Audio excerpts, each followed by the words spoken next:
ನಮಸ್ಕಾರ ವೀಕ್ಷಕರೇ, ಶ್ರೀಗಂಧ ವಾಹಿನಿಯ ಸಮಸ್ತ ವೀಕ್ಷಕರಿಗೆ ಸ್ವಾಗತ. ಇವತ್ತಿನ ಈ ವಿಶೇಷ ಸಂಚಿಕೆಯಲ್ಲಿ ಅಕ್ಷಯ ತೃತೀಯ ಹಬ್ಬದ ಪ್ರಯುಕ್ತವಾಗಿ ನಡೆಯುತ್ತಿರುವಂತಹ ಇಷ್ಟಾರ್ಥ ಸಿದ್ಧಿರಸ್ತು ಕಾರ್ಯಕ್ರಮಕ್ಕೆ ತಮ್ಮೆಲ್ಲರಿಗೂ ಸ್ವಾಗತ. ಅಕ್ಷಯ ತೃತೀಯ ಹಬ್ಬದ ಹಿನ್ನೆಲೆ, ಮಹತ್ವ ಹಾಗೆ ವೈಶಿಷ್ಟ್ಯತೆಯ ಬಗ್ಗೆ ತಿಳಿಸಿಕೊಡಲು ನಮ್ಮೊಂದಿಗಿದ್ದಾರೆ ಪರಾಶರ ಆಸ್ಟ್ರಾಲಜಿಕಲ್ ಹಬ್ ಹಾಗೂ ಪರಾಶರ ಜ್ಯೋತಿಷ್ಯ ಸಂಸ್ಥಾನದ ವ್ಯವಸ್ಥಾಪಕ ನಿರ್ದೇಶಕರು ಮತ್ತು ಗೌರವಾನ್ವಿತ ಅಧ್ಯಕ್ಷರಾದಂತಹ ಶ್ರೀ ನಿರಂಜನ್ ಭಾರದ್ವಾಜ್ ಗುರುಗಳು. ನಮಸ್ಕಾರ ಗುರುಗಳೇ. ನಮಸ್ಕಾರಮ್ಮ. ಆತ್ಮೀಯ ವೀಕ್ಷಕರೇ, ಇವತ್ತು ಅಕ್ಷಯ ತೃತೀಯ ಹಬ್ಬ. ವೈಶಾಖ ಮಾಸದ ಶುಕ್ಲ ಪಕ್ಷದ ತದಿಗೆ ಅಥವಾ ತೃತೀಯ ತಿಥಿ ಇವತ್ತಿನ ಈ ದಿವಸದ ಒಂದು ಶುಭಪ್ರದ ತಿಥಿ. ಈ ಮೂರನೇ ಪ್ರಶಸ್ತ ದಿನವಾದಂತಹ ಈ ದಿವಸ ಅಂದರೆ ಶುಕ್ಲ ಪಕ್ಷದ ಪಾಡ್ಯಮೆಯಿಂದ ಇದು ಮೂರನೇ ದಿವಸ ಎಣಿಸ್ಕೊಂಡಾಗ ಪಾಡ್ಯ, ದ್ವಿತೀಯ, ತೃತೀಯ. ಹಾಗಾಗಿ ಇದೊಂದು ಪ್ರಶಸ್ತವಾದಂತಹ ಒಂದು ಶುಭಪ್ರದ ದಿವಸ. ಬಹು ಪೌರಾಣಿಕ ಹಿನ್ನೆಲೆಯನ್ನು ಹೊಂದಿರತಕ್ಕಂತಹ ಒಂದು ದಿವಸ ಇದು. ಹಾಗೆ ಹಲವು ವಿಶೇಷತೆಗಳಿಗೆ ಸಾಕ್ಷಿಯಾಗಿದೆ ಈ ಒಂದು ದಿವಸ. ಈ ಒಂದು ಅಕ್ಷಯ ತೃತೀಯ ದಿನ ಸೌಖ್ಯಕ್ಕೆ, ಸಮೃದ್ಧಿಗೆ ಹಾಗೂ ಸಕಲ ವಿಧವಾದಂತಹ ಭಾಗ್ಯೋದಯದ ವಿಷಯಗಳಿಗೆ ಇದು ಕಾರಕ ದಿನವಾಗಿದೆ. ಸಾಕ್ಷಾತ್ ಭಗವಂತ ಮಹಾವಿಷ್ಣು ಈ ಒಂದು ದಿನದಲ್ಲಿ ತನ್ನ ಪತ್ನಿ ಸಮೇತನಾಗಿ ಮಹಾಲಕ್ಷ್ಮಿಯ ಒಂದು ಸಕಲ ಒಂದು ಅನುಗ್ರಹಗಳನ್ನು ಮಹಾಲಕ್ಷ್ಮಿಯ ಪರವಾಗಿ ಸಕಲ ಭಕ್ತರುಗಳಿಗೆ ಮಹಾವಿಷ್ಣು ಅನುಗ್ರಹ ಪೂರಿತವಾಗಿ ಕೊಡ್ತಕ್ಕಂತಹ ಒಂದು ದಿನ ಇದು. ಅದಕ್ಕೆ ಈ ಒಂದು ದಿನದಲ್ಲಿ ಸಾಕ್ಷಾತ್ ಶ್ರೀಮನ್ನಾರಾಯಣನನ್ನು ಲಕ್ಷ್ಮೀ ಸಮೇತನಾಗಿ ಅವನಿಗೆ ಆರಾಧನೆಯನ್ನು ಮಾಡ್ತಾ, ಜೊತೆಗೆ ಮಹಾಗಣಪತಿಯ ಆರಾಧನೆಯನ್ನು ಮಾಡ್ತಕ್ಕಂಥದ್ದು ಈ ಒಂದು ದಿನದಲ್ಲಿ ಬಹು ವಿಶೇಷ. ನೋಡಿ, ಈ ಒಂದು ವಿಶೇಷ ಕಾರ್ಯಕ್ರಮ ಏನು ಶ್ರೀಗಂಧ ವಾಹಿನಿಯವರು ಏರ್ಪಾಡು ಮಾಡಿದ್ದಾರೆ, ಅಕ್ಷಯ ತೃತೀಯ ಹಬ್ಬದ ಒಂದು ವಿಶಿಷ್ಟತೆಯನ್ನು, ಹಾಗೆ ಅಕ್ಷಯ ತೃತೀಯ ಹಬ್ಬದ ಒಂದು ಮಹತ್ವಪೂರ್ಣ ವಿಚಾರವನ್ನು ನಿಮಗೆಲ್ಲ ತಿಳಿಸ್ಕೊಡ್ಬೇಕು ಅಂತ ಹೇಳಿ ನಾನಿಲ್ಲಿ ಬಂದಿದ್ದೀನಿ. ವಾಹಿನಿಯವರು ಸಹ ಆ ಒಂದು ಉದ್ದೇಶದಲ್ಲಿ ನನ್ನನ್ನು ಈ ಸ್ಟುಡಿಯೋಗೆ ಕರ್ಕೊಂಡಿದ್ದಾರೆ. ಬಹು ಮುಖ್ಯವಾಗಿ ಈ ಅಕ್ಷಯ ತೃತೀಯ ಹಬ್ಬ ದೇಶಾದ್ಯಂತ ಹಾಗೂ ಪ್ರಪಂಚಾದ್ಯಂತ ಒಂದು ಪುಣ್ಯಕರವಾಗಿ ಆಚರಣೆ ಆಗುತ್ತೆ. ಪುಣ್ಯ ಅಂತ ಬಂದಾಗ ಎಲ್ಲರೂ ಯೋಚನೆ ಮಾಡಬೇಕು. ಪುಣ್ಯ ಅನ್ನುವಂಥದ್ದು ಇದನ್ನು ಯಾರು ಮಾರುವಂಥದ್ದು ಅಲ್ಲ, ಇನ್ನೊಬ್ರು ಯಾರೋ ಅದನ್ನು ತಗೊಳ್ಳೋವಂಥದ್ದು ಅಲ್ಲ. ಇದು ಸ್ವತಃ ಭಗವಂತನಿಂದ ಸಂಪಾದನೆ ಮಾಡಿಕೊಳ್ಳತಕ್ಕಂಥದ್ದು. ವಿಧಿವತ್ತಾಗಿ ಕೆಲವೊಂದು ಕೈಂಕರ್ಯಗಳನ್ನ ಮಾಡಿ ಸಂಪಾದನೆ ಮಾಡಿಕೊಳ್ಳತಕ್ಕಂಥದ್ದು. ಕಾರ್ಯ ಎಲ್ಲರಿಗೂ ಗೊತ್ತಿರೋ ವಿಷಯ, ಕೈಂಕರ್ಯ ಅದು ಸುಲಭವಾಗಿ ಗೊತ್ತಾಗೋ ವಿಷಯ ಅಲ್ಲ. ಅದಕ್ಕೆ ಸಂಕಲ್ಪವೇ ಇಲ್ಲದೆ ಕಾರ್ಯಗಳನ್ನ ಯಾರು ಮಾಡ್ತಾರೆ, ಏನೋ ಒಂದು ಮನಸ್ಸಿಗೆ ಬಂತಪ್ಪ ಇವತ್ತು ಆ ಕೆಲಸ ಮಾಡ್ತಾಯಿದ್ದೀನಿ ಅಂತ ಯಾರು ಆ ಕೆಲಸ ಮಾಡ್ತಾರೆ, ಅದು ಕೈಂಕರ್ಯವಾಗುತ್ತೆ. ಹಾಗಾಗಿ ಅಕ್ಷಯ ತೃತೀಯ ದಿವಸ ಯಾವುದೇ ಒಂದು ಅಪೇಕ್ಷೆ ಇಲ್ಲದೆ ಒಂದು ಮಾಡ್ತಕ್ಕಂತಹ ಕೆಲಸ, ಒಂದು ಮಾಡ್ತಕ್ಕಂತಹ ಒಂದು ದಾನ, ಒಂದು ಮಾಡ್ತಕ್ಕಂತಹ ಒಂದು ಧರ್ಮ ಕೆಲಸ ಯಾವುದೇ ಇರಲಿ, ಅದು ಪುಣ್ಯಪ್ರದವಾದ ವಿಷಯವಾಗಿ ಮಾರ್ಪಾಡಾಗಿ ಫಲ ಕೊಡುತ್ತೆ. ಹಾಗಾಗಿ ಈ ಅಕ್ಷಯ ತೃತೀಯ ದಿವಸ, ಈ ಒಂದು ದಿನ ಬಹು ಪ್ರಾಮುಖ್ಯತೆಯನ್ನು, ಬಹು ವಿಶೇಷತೆಗಳನ್ನ ಒಳಗೊಂಡಿದೆ. ಕಾರಣ ಯಾಕಪ್ಪ ಅಂತಂದರೆ, ಈ ಒಂದು ದಿನದಲ್ಲಿ ಮಾಡ್ತಕ್ಕಂಥ ಯಾವುದೇ ಕೆಲಸಕ್ಕೂ ಸಂಕಲ್ಪವಿರೋದಿಲ್ಲ. ಸಂಕಲ್ಪವೇ ಇಲ್ಲದೆ ಮಾಡ್ತಕ್ಕಂತಹ ಬಹು ಮುಖ್ಯವಾದಂಥ ಕೆಲಸಗಳೆಲ್ಲ ಈ ಅಕ್ಷಯ ತೃತೀಯ ದಿವಸದಂದು ಏನು ಯಾವುದೇ ವ್ಯಕ್ತಿಯಾಗಲಿ, ಯಾವುದೇ ಒಂದು ಅವರು ಅಂದ್ಕೊಂಡಿರೋರಾಗಲಿ ಅಂದ್ಕೊಂಡಿಲ್ಲದೆ ಇರೋರಾಗಲಿ ಏನೇ ಆಗಲಿ, ಅದ್ರ ಬಗ್ಗೆ ಆ ಕೆಲಸ ಮಾಡಿದ್ರಾ ಅದು ಸಕ್ಸಸ್ ಅಷ್ಟೇ. ಹಾಗಾಗಿ ಎಷ್ಟೋ ಜನ ಹೇಳ್ತಾರೆ, ನಾವು ಅದು ಮಾಡಿಬಿಡ್ತೀವಪ್ಪ ಇದು ಮಾಡಿಬಿಡ್ತೀವಿ ಅಂತೇಳಿ. ನೀವು ಏನೋ ಒಂದು ಸಣ್ಣ ಪ್ರಯತ್ನ ಮಾಡಿ ಅದು ದೊಡ್ಡ ಮಟ್ಟದ ಯಶಸ್ಸು ಪಡೆಯುತ್ತೆ. ಆ ಥರ ಸಣ್ಣ ಪ್ರಯತ್ನಗಳು ದೊಡ್ಡ ಮಟ್ಟದ ಯಶಸ್ಸನ್ನು ಗಳಿಸುವಂತಹ ಒಂದು ನಿಟ್ಟಿನಲ್ಲಿ ಅವು ಒಂದು ವಿಜಯೋತ್ಸವವನ್ನು ಆಚರಿಸ್ತವೆ ಅಂತಂದರೆ ಆ ಒಂದು ಕೆಲಸದಿಂದ ನಿಮಗೂ ಸಹ ಮನ್ನಣೆ, ಮಾನ್ಯತೆ ಹಾಗೂ ಎಲ್ಲ ವಿಧದಲ್ಲೂ ಪ್ರಾಶಸ್ತ್ಯ ದೊರಕುತ್ತೆ ಅಂತಂದರೆ that is because of the whatever the work that you had got commenced on this respective Akshaya Tritiya day. ಈ ದಿವಸದಲ್ಲಿ ಮಾಡೋ ಕೆಲಸಕ್ಕೆ ಅಷ್ಟು ಪ್ರಾಶಸ್ತ್ಯ ಅಂತ ಇದರ ವಿಚಾರ. ಸೊ ಹಾಗಾಗಿ ಅಕ್ಷಯ ತೃತೀಯದ ಒಂದು ಹಿನ್ನೆಲೆ ಏನಪ್ಪ ಅಂದರೆ ಸಂಕಲ್ಪವೇ ಇಲ್ಲದೆ ನೀವು ಕೆಲಸಗಳನ್ನ ಮಾಡಿ, ಆದರೆ ಮಾಡುವಂಥ ಕೆಲಸವನ್ನು ಶಿಸ್ತಿನಿಂದ, ಶ್ರದ್ಧೆಯಿಂದ ಆ ಕೆಲಸವನ್ನು ಮಾಡಬೇಕು, ಅದೊಂದು ನನ್ನ ಒಂದು ಕಡೆಯಿಂದ ಒಂದು ಜವಾಬ್ದಾರಿನಪ್ಪ ಅದು ಅಂತ ಅಂದ್ಕೊಂಡು ಮಾಡಿ. ಖಂಡಿತವಾಗ್ಲೂ ಆ ಕೆಲಸ ಕೈಗೂಡದೆ ಹೋದರೆ ನೀವು ಆಮೇಲೆ ಕೇಳಿ, ಭಗವತ್ ಸಾಕ್ಷೀಕರಣದಿಂದಾಗಿ ಅದು ಅನುಕೂಲಕರವಾಗಿ ಜರುಗುತ್ತೆ. ಭಗವತ್ ಸಾಕ್ಷೀಕರಣ ಅಂತಂದರೆ ದೈವಕೃಪೆ. ಹಾಗಾಗಿ ದೈವಕೃಪೆ ಎಲ್ಲರಿಗೂ ದೊರಕುವಂಥದ್ದಲ್ಲ. ಸೊ ಸಂಕಲ್ಪೋಚಿತವಾಗಿ ಮಾಡೋ ಕೆಲಸಗಳೇ ಫೇಲ್ ಆಗ್ತವೆ, ಸಂಕಲ್ಪವೇ ಇಲ್ಲದೆ ಮಾಡೋ ಕೆಲಸಗಳು ಪಾಸ್ ಆಗ್ತವೆ ಅಂತಂದರೆ ಪಾಸ್ ಆಗುತ್ತೆ ಅನ್ನೋದಕ್ಕೆ ಇದೊಂದು ದಿವಸ ಸಾಕ್ಷಿ. ಹಾಗಾಗಿ ಇದು ಬಹು ವಿಶೇಷಕರವಾದಂತಹ ಒಂದು ದಿನಮಾನ. ಎಲ್ಲದಕ್ಕಿಂತ ಮುಖ್ಯವಾಗಿ ಈ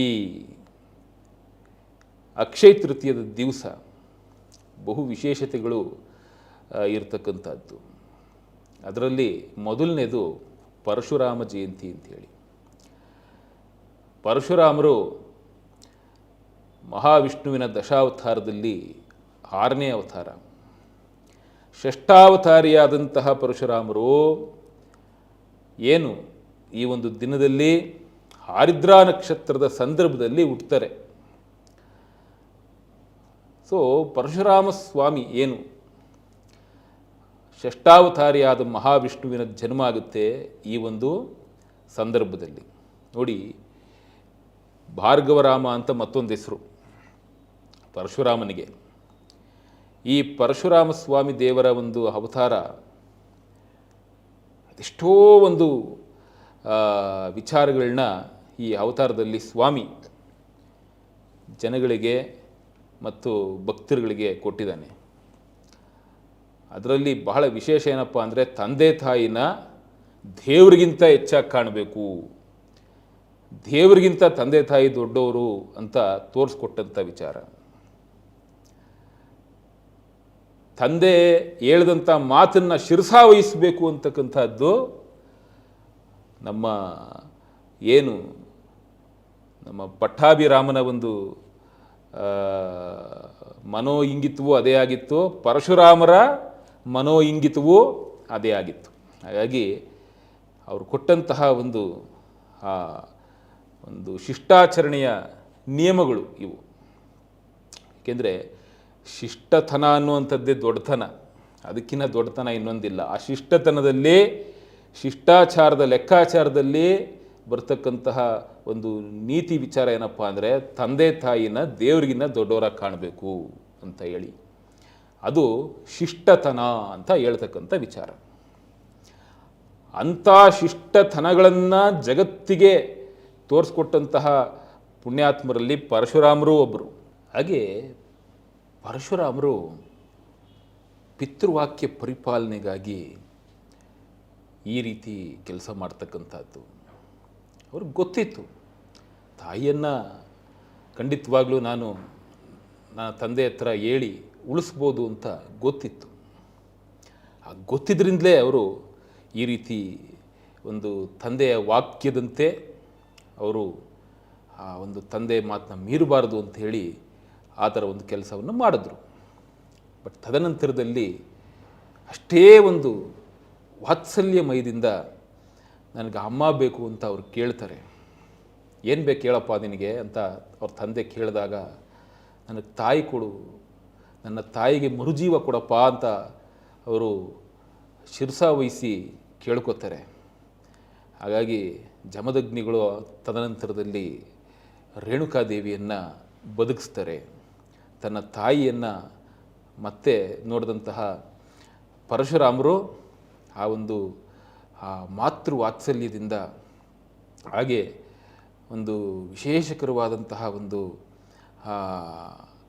ಒಂದು ಮನಸ್ಸಿನಲ್ಲಿ ಏನು ಇರುತ್ತಲ್ಲ, ಆ ಒಂದು ವಿಶೇಷಕರವಾದಂತಹ ಒಂದು ವಾತ್ಸಲ್ಯ, ಅದರಿಂದ ಅವರು ತಾಯಿಗೆ ಹಾಗೇ ಅವರ ಪಾದಕ್ಕೆ ಎರಗಿ, ಅಮ್ಮ ನೀನು ಜಗಜ್ಜನನಿ, ನಾನೊಬ್ಳಿಗೆ ಜನನಿ ಅಲ್ಲ, ನೀನು ಎಲ್ಲರಿಗೂ ಆಶೀರ್ವಾದ ಮಾಡಬೇಕು, ಎಲ್ಲರನ್ನೂ ಸಲಹಬೇಕಮ್ಮ ಅಂತ ಹೇಳಿ ಅವರು ತಾಯಿಯ ಪಾದಕ್ಕೆ ಸಹ ಅವರು ಬೀಳ್ತಾರೆ. ಇದೆಲ್ಲ ದೊಡ್ಡ ವಿಷಯ. ಪರಶುರಾಮರಿಂದ ನಾವು ತಿಳ್ಕೊಬೇಕಾಗಿರೋದು ಏನಪ್ಪ ಅಂದರೆ, ಪಿತೃವಾಕ್ಯ ಪರಿಪಾಲನೆ ಜೊತೆ ಮಾತೃ ಮಮತೆ ಅದನ್ನು ಸಾರದಂತಹ ಮಹಾನ್ ಪುತ್ರ ಅವರು, ಅವ್ರ ತಂದೆ ತಾಯಿಯ ಮಹಾನ್ ಪುತ್ರ. ಹಾಗಾಗಿ ಅಂಥ ಪರಶುರಾಮರ ಜಯಂತಿ ಇವತ್ತಿನ ದಿವಸ, ಅಕ್ಷಯ ತೃತೀಯ ದಿವಸ ಪರಶುರಾಮರ ಜನ್ಮ ಆಗುತ್ತೆ, ಆರಿದ್ರ ನಕ್ಷತ್ರದಂದು. ಇಂಥ ಪರಶುರಾಮರು ಸಹಜವಾಗಿ ಭಾರ್ಗವರಾಮ ಅಂತ ಕರೆಸ್ಕೋತಾರೆ. ಕ್ಷತ್ರಿಯರ ಒಂದು ಗುಣಧರ್ಮವನ್ನು ಅವರು ಕಂಡುಕೊಂಡಿರ್ತಾರೆ. ನೋಡಿ, ಹುಟ್ಟಿದ್ದು ಬ್ರಾಹ್ಮಣ ವರ್ಣದಲ್ಲಾದರೂ ಕ್ಷತ್ರಿಯನ ಒಂದು ಗುಣ, ಅಪ್ರತಿಮವಾದಂತಹ ಶೌರ್ಯ, ಪರಾಕ್ರಮ, ಇದೆಲ್ಲ ಹೇಗೆ ಬಂತು ಅವ್ರಿಗೆ ಅಂತಂದರೆ, ಒಂದು ಸಲ ಏನಾಗುತ್ತೆ, ನಮ್ಮ ಈ ಇವರು ವಿಶ್ವಾಮಿತ್ರರ ತಾಯಿ ಹಾಗೂ ರೇಣುಕಾ ತಾಯಿ ಇವರಿಬ್ಬರೂ, ಅಂದರೆ ಪರಶುರಾಮರ ತಾಯಿ ಹಾಗೂ ವಿಶ್ವಾಮಿತ್ರರ ತಾಯಿ ಇವರಿಬ್ಬರೂ ಸಹ ಒಂದು ಸಲ ವರಪ್ರಸಾದವನ್ನು ಪಡ್ಕೊತಾರೆ. ಏನು ವರಪ್ರಸಾದ? ಅವರಿಗೆ ಈ ಪುತ್ರಪ್ರಾಪ್ತಿ ಯೋಗಕ್ಕೆ ಅನುಗುಣವಾದಂತಹ ಒಂದು ವರಪ್ರಸಾದ ಸಿಗುತ್ತೆ. ಆ ವರಪ್ರಸಾದ ಸಿಕ್ಕಿದಾದ ಮೇಲೆ ಅದು ಪ್ರಸಾದ ಅದಲು ಬದಲಾಗೋಗ್ಬಿಡುತ್ತೆ. ನೋಡಿ, ವಿಶ್ವಾಮಿತ್ರನ ಪರಂಪರೆ ಕ್ಷಾತ್ರ ಪರಂಪರೆ, ಅಂದರೆ ಕ್ಷತ್ರಿಯ ಪರಂಪರೆ. ಈ ರೇಣುಕಾದೇವಿಯ ಪರಂಪರೆ ಯಾವುದು? ಬ್ರಾಹ್ಮಣ ಪರಂಪರೆ. ಅವರಿಬ್ಬರ ಒಂದು ಏನು ವರಪ್ರಸಾದಗಳು ಏನು ಭಗವಂತ ಕೊಟ್ಟಿರ್ತಾನೆ, ಅದು ಇಂಟರ್ಚೇಂಜ್ ಆಗೋಗ್ಬಿಡ್ತದೆ. ಆ ಇಂಟರ್ಚೇಂಜ್ ಆಗ್ಲಾಗ ಏನಾಗ್ಬಿಡ್ತದೆ, ಅವ್ರದ್ದು ಪ್ರಸಾದ ಇವ್ರು ತಿನ್ನೋದು, ಇವ್ರ ಪ್ರಸಾದ ಅವ್ರು ತಿನ್ನೋದಾಗುತ್ತೆ. ಬಟ್ ಹುಟ್ಟೋದು ಇಬ್ರಿಗೂ ಗಂಡು ಮಕ್ಕಳೇ ಹುಟ್ಟುತ್ತಾರೆ. ಹಾಗಾಗಿ ವಿಶ್ವಾಮಿತ್ರರು ಹುಟ್ಟುತ್ತಾ ಕ್ಷತ್ರಿಯರು, ಆದರೆ ಆದದ್ದು ಮಹರ್ಷಿ. ಸೊ ಮಹರ್ಷಿಗಳಾದರು, ಬ್ರಹ್ಮಜ್ಞಾನ ಪಡೆದು ಮಹರ್ಷಿಗಳಾದರು. ಕ್ಷತ್ರಿಯನಾಗಿ ಹುಟ್ಟಿ ಈ ಬ್ರಹ್ಮಜ್ಞಾನ ಪಡೆದು ಬ್ರಾಹ್ಮಣ ವರ್ಚಸ್ಸನ್ನು ಪಡೆದು ಏನು ಮಹರ್ಷಿಗಳಾದಂಥದ್ದು, ಅದು ಸಪ್ತರ್ಷಿಗಳಲ್ಲಿ ಒಬ್ಬ ಮಹರ್ಷಿ ಆದಂಥದ್ದು, ಅದು ಸಾಮಾನ್ಯವಾದ ವಿಚಾರ ಅಲ್ಲ. ಹಾಗಾಗಿ ಅಂಥ ಒಂದು ಮಹೋನ್ನತವಾದ ಮಹರ್ಷಿ ಪಟ್ಟಕ್ಕೆ ಏರಿದ್ರು. ಹುಟ್ಟಿದ ಕ್ಷತ್ರಿಯರೇ ಆದರೂ ಸಹ ಅಂಥ ಒಂದು ಮಹರ್ಷಿ ಅಂತ ಅನಿಸ್ಕೊಂಡಿದ್ದು ವಿಶ್ವಾಮಿತ್ರರು. ಅದೇ ಹುಟ್ಟಿದ್ದು ಬ್ರಾಹ್ಮಣನಾಗಿ ಹುಟ್ಟಿದ್ರೂ ಸಹ ಕ್ಷಾತ್ರ ಧರ್ಮವನ್ನು, ಕ್ಷಾತ್ರ ಗುಣಗಳನ್ನು ಪಡ್ಕೊಂಡಂಥದ್ದು ಯಾರು? ನಮ್ಮ ಪರಶುರಾಮರು. ಕಾರಣ ಅಲ್ಲಿ ಇಂಟರ್ಚೇಂಜ್ ಆದಂಥದ್ದು. ಯಾವಾಗ ಪ್ರಸಾದ ಇಂಟರ್ಚೇಂಜ್ ಆಗಿತ್ತಲ್ಲ, ಅದರ ಪ್ರಯುಕ್ತವಾಗಿ ಈ ಥರ ಇದಾಗ್ತದೆ. ಬಟ್ ಒಬ್ಬ ಕ್ಷತ್ರಿಯನಿಗೆ ಇದ್ದಂತಹ ಒಂದು ಗುಣ, ಆ ಒಂದು ವರ್ಚಸ್ಸು, ಆ ಒಂದು ತೇಜಸ್ಸು, ಆ ಒಂದು ಶೌರ್ಯ, ಪರಾಕ್ರಮ, ಇದೆಲ್ಲದರಲ್ಲೂ ಅಪ್ರತಿಮವಾಗಿದ್ದಂಥದ್ದು ಯಾರು ಅಂದರೆ ಪರಶುರಾಮರೇ. ಕಡೆಗೆ ಚಿರಂಜೀವಿ ಪಟ್ಟವೂ ಸಹ ಅವ್ರಿಗೆ ಸಿಗುತ್ತೆ. ಇವತ್ತು ಸಹ ಪರಶುರಾಮರು ಬದುಕಿದ್ದಾರೆ. ಸೊ ಚಿರಂಜೀವಿಗಳ ಒಂದು ಲಿಸ್ಟನ್ನು ನಾವು ನೋಡಿದಾಗ ಪರಶುರಾಮರೂ ಸಹ ಅದರಲ್ಲಿ ಬರ್ತಾರೆ. ಹಾಗಾಗಿ ಪರಶುರಾಮರು ಇವತ್ತು ವಿಶೇಷವಾಗಿ ನಮ್ಮ ಭಾರತದಲ್ಲೇ ಇರ್ತಕ್ಕಂಥದ್ದು ಅನ್ನುವಂಥದ್ದೆಲ್ಲ ಒಂದು ಇದೆ, ಒಂದು ವಿಷಯಗಳಿದ್ದಾವೆ. ಅದರಲ್ಲೂ ಒಂದು ಸಾಮಾನ್ಯವಾಗಿ ಏನಾಗ್ತದೆ, ಚಿರಂಜೀವಿಗಳು ಒಂದೇ ಥರ ಇರೋದಿಲ್ಲ. ಅವರು ಒಂದು ಆತ್ಮಸ್ವರೂಪದಲ್ಲಿ ತಿರುಗಾಡ್ತಕ್ಕಂಥದ್ದು, ದೈಹಿಕ ಸ್ವರೂಪದಲ್ಲಿ ತಪಸ್ಸನ್ನು ಮಾಡ್ತಕ್ಕಂಥದ್ದು, ಈ ರೀತಿ ಹಲವು ವಿಧವಾಗಿ ಅವರು ಜೀವಿಸ್ತಾ ಇರ್ತಾರೆ. ಹಾಗಾಗಿ ಅವರಿಗೆ ಸಾವಿಲ್ಲ ಒಟ್ಟಿನಲ್ಲಿ. ಮುಂದೆ ದಶಾವತಾರದಲ್ಲಿ ಕಟ್ಟಕಡೆಯ ಅವತಾರವಾದಂತಹ ಕಲ್ಕಿ ಅವತಾರ ಏನಾಗುತ್ತೆ, ಮಹಾವಿಷ್ಣುದು. ಆ ಮಹಾವಿಷ್ಣುವಿನ ಗುರುವಾಗಲಿಕ್ಕಾಗಿ ಅವರು ಇನ್ನೂ ಇದ್ದಾರೆ, ನಮ್ಮ ಭಾರತದಲ್ಲೇ ಇನ್ನೂ ಇದ್ದಾರೆ, ಮುಂದೆನೂ ಇರ್ತಾರೆ. ಸಾರ್ವಕಾಲಿಕವಾಗಿ ಚಿರಂಜೀವಿಯಾಗಿ ಅವರು ಎಂದೆಂದೂ ಇರ್ತಕ್ಕಂಥದ್ದು. ಅಂಥ ಮಹಾನುಭಾವರ ಜಯಂತಿ ಇವತ್ತು. ಇದು ಒಂದು ಪ್ರಥಮ ವಿಶೇಷತೆ. ಎರಡನೇ ವಿಶೇಷತೆ ಏನಪ್ಪ ಅಂತಂದರೆ, ಇಡೀ ಜಗತ್ತಿಗೆ ಅನ್ನ ಕೊಡ್ತಾ ಇರ್ತಕ್ಕಂತಹ ಮಾತೆ ಅನ್ನಪೂರ್ಣೇಶ್ವರಿ ಏನಿದ್ದಾರೆ ಅವರ ಒಂದು ಜನ್ಮದಿನ ಇವತ್ತು. ಹಾಗಾಗಿ ಹೊರನಾಡು ಶ್ರೀ ಕ್ಷೇತ್ರ ಹೊರನಾಡು ಅನ್ನಪೂರ್ಣೇಶ್ವರಿಯ ಒಂದು ಏನು ಸುಕ್ಷೇತ್ರ ಇದೆ, ಅಲ್ಲಿ ಇವತ್ತು ನಾವು ನೋಡಬೇಕು ತಾಯಿಗೆ ನಡೀತಕ್ಕಂತಹ ಸಮಾರಾಧನೆ, ಅತ್ಯಂತ ವಿಶೇಷವಾದಂತಹ ದೇವತಾರಾಧನೆ ಅಯ್ಯೋ ಬಹಳ ವಿಶೇಷವಾಗಿ ನಡೆಯುತ್ತೆ. ಜಗತ್ತಿಗೆ ಅನ್ನ ಕೊಡ್ತಾ ಇರತಕ್ಕಂತಹ ಮಾತೆ ಅನ್ನಪೂರ್ಣೇಶ್ವರಿ ತಾಯಿ, ಅಂಥ ಮಹಾ ತಾಯಿಯ ಒಂದು ಜನ್ಮದಿನ ಈ ಅಕ್ಷಯ ತೃತೀಯದ ಈ ಒಂದು ಸುದಿನ. ಹಾಗೆ ಮೂರನೇ ವಿಶೇಷತೆ ಏನಪ್ಪ ಅಂತಂದರೆ, ಗಂಗೆಯನ್ನು ಭೂಮಿಗೆ ಏನು ತರಿಸ್ತಾನಲ್ಲ ನಮ್ಮ ಭಗೀರಥ, ಆ ಭಗೀರಥ ಇವತ್ತು ಅವನ ಆಸೆ ಆಕಾಂಕ್ಷೆ ಈಡೇರಿದಂತಹ ದಿವಸ. ಯಾವ ರೀತಿ? ಸಾಕ್ಷಾತ್ ಗಂಗೆಯನ್ನೇ ಭೂಮಿಗೆ ತರಿಸ್ತಾನೆ. ಭಗೀರಥ ತಪಸ್ಸು ಮಾಡ್ತಾನೆ. ಅವನ ವಂಶಾವಳಿಯಲ್ಲಿ ಒಬ್ಬ ರಾಜ ಇರ್ತಾನೆ. ಅವನು ಸಾಗರ ಅಂತ ಒಬ್ಬ ರಾಜ.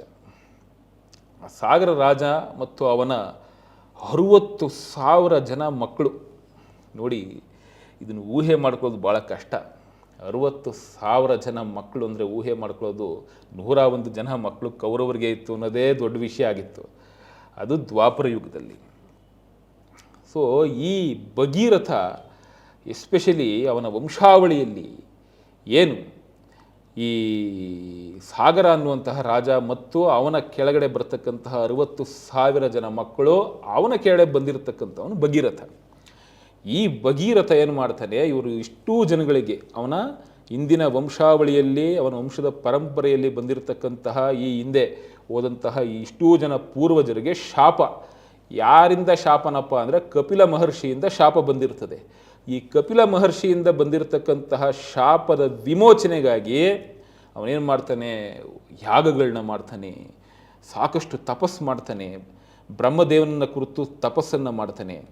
ತಪಸ್ಸಿಗೆ ಮೆಚ್ಚಿದಂಥ ಬ್ರಹ್ಮದೇವ ಏನಂತ ಹೇಳ್ತಾನೆ, ನೋಡಪ್ಪ ನಿನಗೆ ನಾನು ಈಗ ವರ ಕೊಡೋಕ್ಕೆ ಕಷ್ಟ ಆಗುತ್ತೆ, ನಾನು ಈಗ ವರ ಕೊಡೋದಿಲ್ಲ ಅಂತ ಹೇಳ್ತಾನೆ.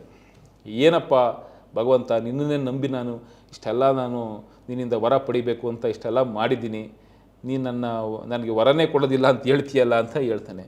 ಆಗ ಬ್ರಹ್ಮ ಏನಂತ ರೆಕಮೆಂಡ್ ಮಾಡ್ತಾನೆ, ನೋಡು ನೀನು ಶಿವನನ್ನು ಕುರಿತು ಇನ್ನಷ್ಟು ಸಂವತ್ಸರಗಳು ತಪಸ್ಸು ಮಾಡು ಅಂತ ಹೇಳ್ತಾನೆ. ಇನ್ನಷ್ಟು ಸಂವತ್ಸರಗಳು ಶಿವನನ್ನು ಕುರಿತು ನೀನು ತಪಸ್ಸು ಮಾಡಿದಾಗ ನಿನಗೆ ಶಿವ ಒಲಿತಾನೆ. ಶಿವನಿಂದ ಮಾತ್ರ ಈ ನಿನ್ನ ಒಂದು ಹರಕೆಯನ್ನು ಈಡೇರಿಸಲಿಕ್ಕೆ ಸಾಧ್ಯ ಅಂತ ಹೇಳ್ಬಿಟ್ಟು ಅವನು ಅದೃಶ್ಯವಾಗಿಬಿಡ್ತಾನೆ. ಆಮೇಲೆ ಏನು ಮಾಡ್ತಾನೆ, ಕಠಿಣವಾದಂತಹ ತಪಸ್ಸುಗಳನ್ನ ಮಾಡ್ತಾನೆ. ಎಷ್ಟು ಪಾಪ ಪ್ರಯತ್ನ ಪಡ್ತಾನೆ ಅಂದರೆ ಅಷ್ಟಿಷ್ಟಲ್ಲ ಪ್ರಯತ್ನ. ನಾವು ಈಗ ಸರ್ವೇ ಸಾಮಾನ್ಯವಾಗಿ ಒಂದು ಮಾತಾಡ್ತೀವಿ, ಭಗೀರಥ ಪ್ರಯತ್ನ ಅಂತ ಹೇಳ್ತೀವಿ. ಏನು ಭಗೀರಥ ಪ್ರಯತ್ನ ಅಂದರೆ ಏನು? ಇದೇನೆ. ಅಷ್ಟು ಪಾಪ ಅರಸಾಸ ಪಡ್ತಾನೆ. ಒಂದು ಸಲ ತಪಸ್ಸು ಮಾಡಿ ಭಗವಂತ ಅವನು ಏನು ಒಂದು ಕೊಡುಗೆಯಾಗಿ ವರಗಳನ್ನ ಕೊಡ್ತಾನೆ ಅಂತ ಅಂದಾಗ ಅದು ಸಿಗದೇ ಇದ್ದಾಗ ಒಬ್ಬ ಭಕ್ತ ಎಷ್ಟು ಬೇಜಾರು ಪಡ್ತಾನೆ ಅಲ್ವಾ? ಹಾಗಾಗಿ ಅವನು ಪ್ರತ್ಯಕ್ಷ ಆಗಿ ಇನ್ನೇನು ವರ ಕೊಡೋ ಸಂದರ್ಭದಲ್ಲಿ ಅವನು ಈ ಥರ ಹೇಳ್ಬಿಡ್ತಾನೆ ಬ್ರಹ್ಮ. ಕಡೆಗೆ ಅವನು ಮತ್ತೆ ತಪಸ್ಸು ಮಾಡ್ತಾನೆ ಇನ್ನೊಂದಷ್ಟು ಸಂವತ್ಸರಗಳ ಕಾಲ. ತಪಸ್ಸು ಮಾಡಿದ್ದಾದಮೇಲೆ ಶಿವ ಪ್ರತ್ಯಕ್ಷನಾಗ್ತಾನೆ.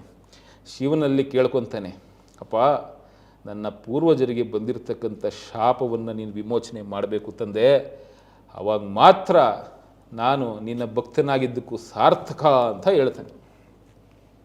ಆಯ್ತಪ್ಪ, ನಾನು ಭಕ್ತರನ್ನ ನೋಯಿಸಲ್ಲ, ಆಯಿತು ಅಂತ ಹೇಳ್ಬಿಟ್ಟು ಏನು ಮಾಡ್ತಾನೆ, ನನಗೆ 1 ಮಾಸದವರೆಗೂ ಸಮಯ ಕೊಡು ಹೆಚ್ಚು ಕಡಿಮೆ ಅಂತ ಹೇಳ್ತಾನೆ.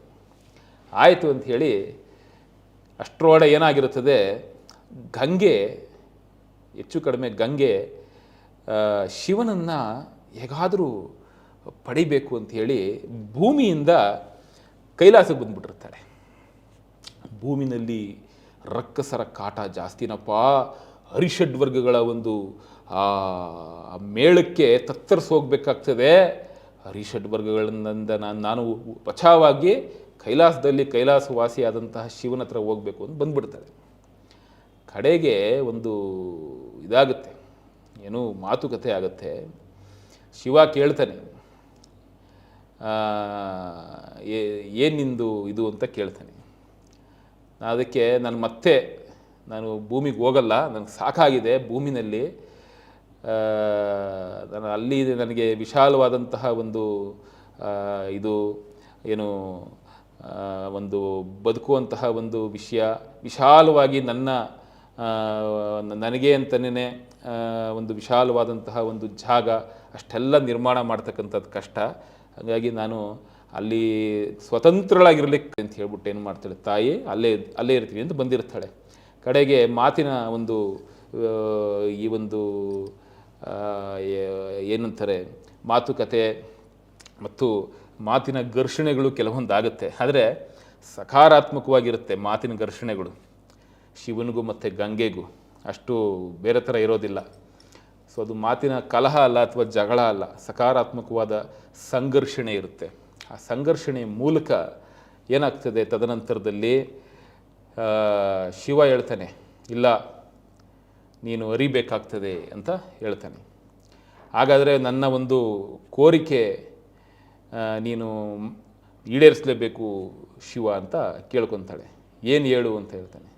ನಾನು ನಿನ್ನನ್ನು ಮದುವೆ ಆಗಬೇಕು ಅಂತ ಗಂಗೆ ಶಿವನನ್ನು ಬೇಡ್ತಾಳೆ. ಆಗ ಸಾಧ್ಯವಿಲ್ಲ, ನನಗಾಗಲೇ ಒಂದು ಸತಿ ಸ್ವರೂಪದಲ್ಲಿ ಪಾರ್ವತಿ ಇದ್ದಾಳೆ, ಅದು ಸಾಧ್ಯ ಇಲ್ಲ ಅಂತ ಹೇಳಿದಂಥ ಸಂದರ್ಭ. ಅದಾದಮೇಲೆ ಅವನೇನು ಮಾಡ್ತಾನೆ, ಭಗೀರಥನ ಕೊಟ್ಟಂಥ ವರ ಈಡೇರಿಸಬೇಕಾಗಿರ್ತದೆ. ಆ ಭಗೀರಥನ ಕೊಟ್ಟಂತಹ ವರವನ್ನು ಅವನು ಈಡೇರಿಸುವಂಥ ಸಲುವಾಗಿ ಶಿವ ಗಂಗೆಗೆ ಹೇಳ್ತಾನೆ, ಆಯಿತು ನನಗೆ ನಾನು ಅರ್ಧ ದೇಹವನ್ನು ಪಾರ್ವತಿ ಕೊಟ್ಟಿದ್ದೀನಿ, ನಿನಗೆ ಎಲ್ಲಿಂದ ನಾನು ಕೊಡಲಿ ಜಾಗನ ಅಂತ ಹೇಳ್ತಾನೆ.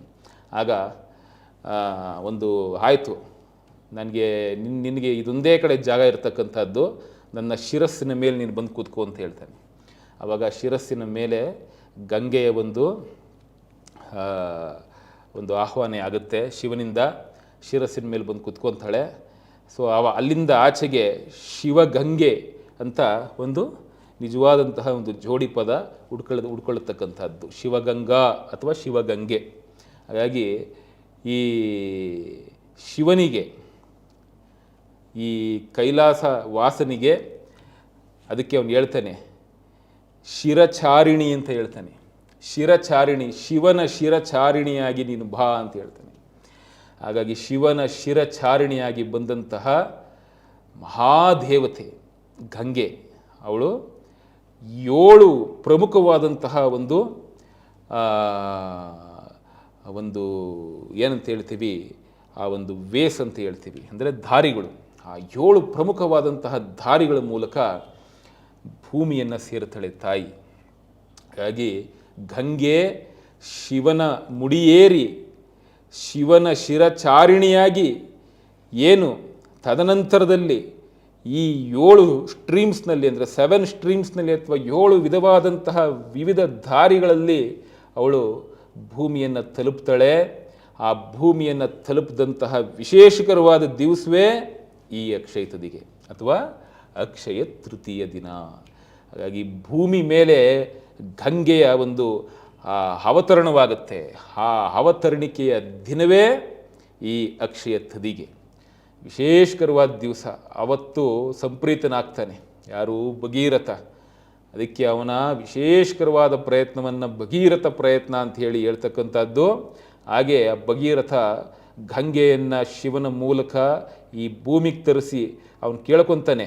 ಅದರಲ್ಲಿ 7 ದಾರಿಗಳಲ್ಲಿ ಬರ್ತಕ್ಕಂಥದ್ರಲ್ಲಿ ಒಂದು ದಾರಿಯಲ್ಲಿ ಬರ್ತಕ್ಕಂತಹ ಗಂಗೆಯನ್ನು ಭಾಗೀರಥಿ ಅಂತ ಕರೀತಾರೆ. ಆ ಭಾಗೀರಥಿಯಾಗಿ ಏನು ಆ ಗಂಗೆ ಇವರು ಏನು 60,000 ಜನರ ಮತ್ತು ಆ ರಾಜ ಸಾಗರನ ಒಂದು ಏನು ಈ ಶಾಪವನ್ನು ಏನು ಪಡ್ಕೊಂಡಿರ್ತಾರೆ, ಆ ಶಾಪವನ್ನು ಅದರ ವಿಮೋಚನೆಗಾಗಿ ಇವನು ಮಾಡಿದಂತಹ ಇಷ್ಟು ಪ್ರಯತ್ನಗಳು ಶಿವನಿಂದ ಅದು ಸಾಕಾರಗೊಳ್ಳುತ್ತೆ ಗಂಗೆಯ ಮೂಲಕ. ಹಾಗಾಗಿ ಗಂಗಾದೇವಿಯ ಮೂಲಕ ಸಾಕಾರಗೊಳ್ತಕ್ಕಂಥದ್ದು. ಇಷ್ಟೆಲ್ಲ ಏನು ಅವರ ಇದು ಒಂದು ಹಸ್ತಿ ಇತ್ತಲ್ಲ, ಆ ಹಸ್ತಿದು ಒಂದು ಭಾಗಗಳಿದ್ವಲ್ಲ, ಅಂಥ ಪ್ರದೇಶಕ್ಕೆ ಹರ್ಕೊಂಡು ಹೋಗ್ತಾಳೆ ಗಂಗೆ ಭಾಗೀರಥಿಯಾಗಿ. ಇವತ್ತೂ ಸಹ ಭಾಗೀರಥಿ ನದಿ ಏನು ಹರಿದಿರ್ತಕ್ಕಂಥದ್ದು ಅದು ಸಕಲ ಶಾಪ ವಿಮೋಚನೆ ಹಾಗೂ ಪಾಪ ವಿಮೋಚನೆಯ ಪ್ರತೀಕ ಅಂತ ಹೇಳ್ತಕ್ಕಂಥದ್ದು. ಅದಕ್ಕೆ ಗಂಗೆ ಭಾಗೀರಥಿಯಾಗಿ ಎಲ್ಲಿ ಹರಿತಾ ಇರ್ತಾಳೆ ಅಲ್ಲೋಗಿ ಅಕ್ಷಯ ತೃತೀಯ ದಿವಸ ಯಾರು ಸ್ನಾನ ಮಾಡ್ತಾರಲ್ಲ ಅವರ ಶಾಪ ಮತ್ತು ಪಾಪ ಎರಡೂ ವಿಮೋಚನೆ ಆಗ್ತಕ್ಕಂಥದ್ದು ಇವತ್ತು ಗಂಗಾ ಸ್ನಾನ ಅಷ್ಟು ವಿಶೇಷಕರ.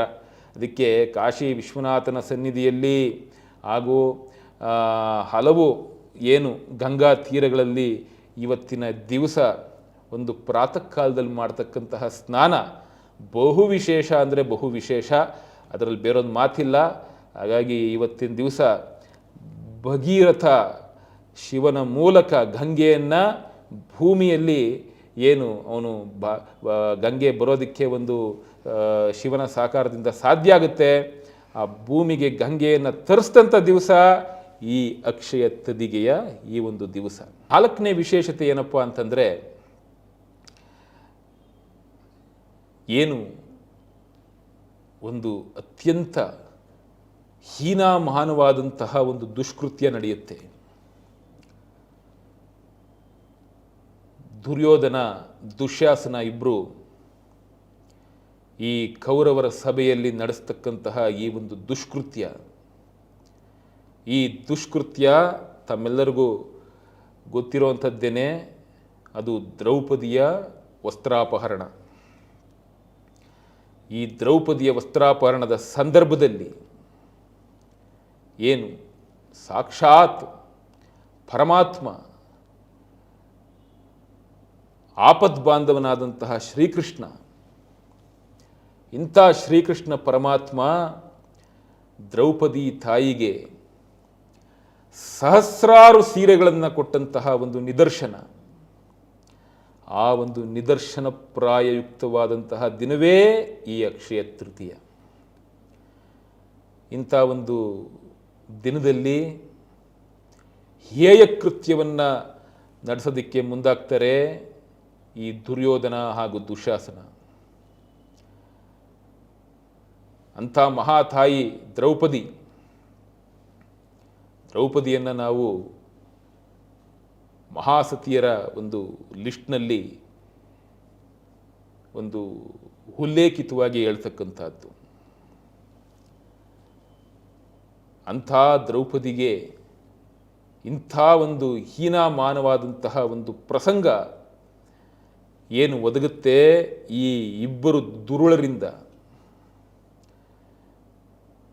ಭಗವಂತ ಒಂದು ಹಂತದವರೆಗೂ ಇದನ್ನೆಲ್ಲ ವೀಕ್ಷಣೆ ಮಾಡ್ತಾ ಇರ್ತಾನೆ.